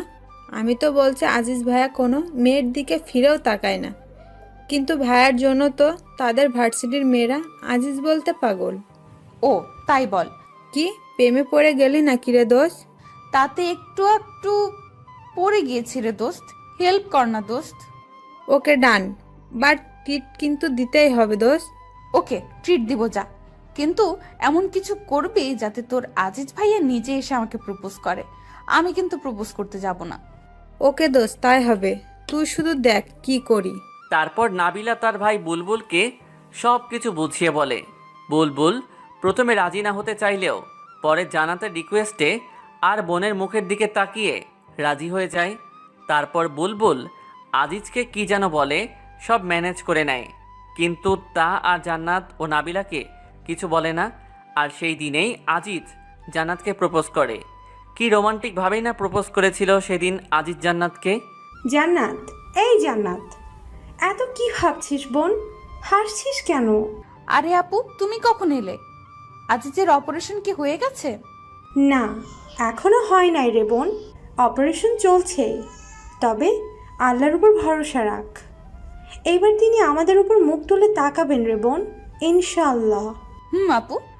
কিছু সময় পরে ডাক্তার আইসিইউ থেকে বেরিয়ে আসলেন। ডাক্তারকে দেখে সবাই তার সামনে এসে দাঁড়ালেন। বাবা, আমার ছেলেটা ঠিক হয়ে গেছে, তাই না? দোষ আজিজ। স্যার, আমার বর। ডাক্তার, আমার বর। সরি, আমরা কিছু করতে পারলাম না, এই কথাটা এবার বলবো না। আলহামদুলিল্লাহ, অপারেশন সাকসেসফুল। মিস্টার আজিজ এখন সম্পূর্ণ সুস্থ আছেন। ডাক্তারের কথা শুনে সবার চোখ দিয়ে পানি বের হয়ে আসলো। তবে এটা কোনো দুঃখের পানি না, এটা হলো আনন্দের পানি। আমি আমার বরকে দেখবো ডাক্তার সাহেব, প্লিজ। অবশ্যই, কেন না। তবে ওনাকে এখন ঘুমের মেডিসিন দিয়ে ঘুম পাড়িয়ে রাখা হয়েছে, সো এখন ওনাকে বিরক্ত না করাই আমার মনে হয় ভালো হবে। ধন্যবাদ ডাক্তার। জান্নাত কথাটা বলেই আজিজের কেবিনের দিকে এগোতে লাগলো। হঠাৎ জান্নাত মাথায় হাত দিয়ে পড়ে যেতে লাগলে আপু তাকে ধরে ফেলে। কি হলো তোর বোন, এমন করছিস কেন? আপু, আমার কেমন যেন মাথাটা ঘুরছে। বলেই জান্নাত জ্ঞান হারিয়ে ফেলে। সবাই আবার জান্নাতকে নিয়ে ব্যস্ত হয়ে পড়ে। হুট করে মেয়েটার আবার কি হয়ে গেল? জান্নাতকে একটা কেবিনে নিয়ে যাওয়া হয় এবং ডাক্তার জান্নাতকে ভালোভাবে দেখার পর, ডক্টর, আমার মেয়েটার আবার কি হলো? আন্টি, আপনার বৌমার মহা অসুখ হয়েছে। কি বলছো তুমি? কি বলিস দোষ, পাগল টাগল হয়ে গেলি নাকি তুই? না, আমি একদম ঠিক আছি। এখন তুই যা মিষ্টি আনার ব্যবস্থা কর। তোর কি মাথা ঠিক আছে দোষ? এই বলিস জান্নাতের মহা অসুখ, এখন আবার বলছিস মিষ্টি আনতে? কি বলিস? আমরা তো কিছুই বুঝতে পারতেছি না। সরি দোস্ত, তোদের সাথে মজা করলাম। আন্টি, আপনি দাদিমা হতে চলেছেন, মানে জান্নাত মা হতে চলেছে। ডাক্তারের কথায় সবাই একসঙ্গে বলে উঠল, আলহামদুলিল্লাহ। সবাই অনেক খুশি। শালা, এভাবে ভয় না দেখালেও পারতি। কতটা ভয় পেয়ে গেছিলাম। বাট ধন্যবাদ দোষ, একসাথে দুইটা খুশির সংবাদ দেওয়ার জন্য। বাবা, তোমাকে যে কিভাবে ধন্যবাদ দেব ভেবে পাচ্ছি না। প্রথমে আমার ছেলের সুস্থতার সংবাদ দিলে, এখন আবার আরেকটা। আমি দাদিমা হতে চলেছি। কি বলছেন আন্টি? এটা আমার কর্তব্য।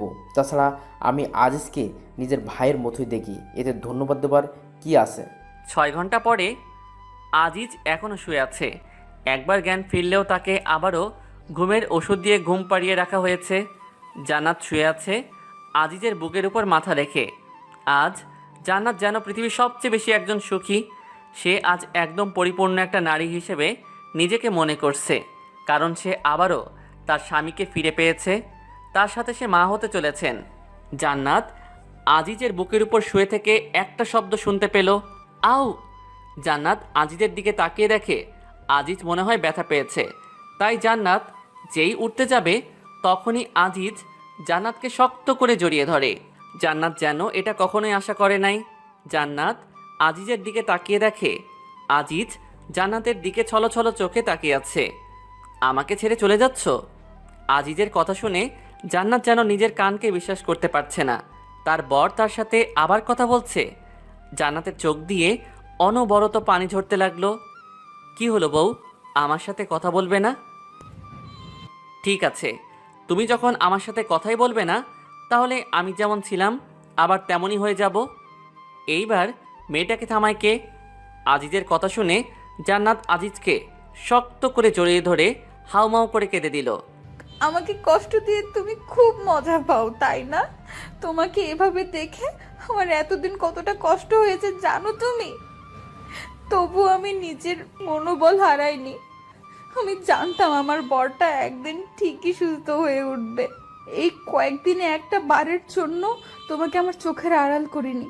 আর একবার আমাকে ছেড়ে যাবার কথা ভাবলে আমি নিজেই তোমার হাত পা ভেঙে দিব, এই বলে রাখলাম। আমার বউটা আমাকে এতটা ভালোবাসে? নিজের থেকেও বেশি। তোমার যদি কিছু হয়ে যেত তাহলে আমি নিজেই চলে যেতাম ওই না ফেরার দেশে। চুপ, একদম চুপ।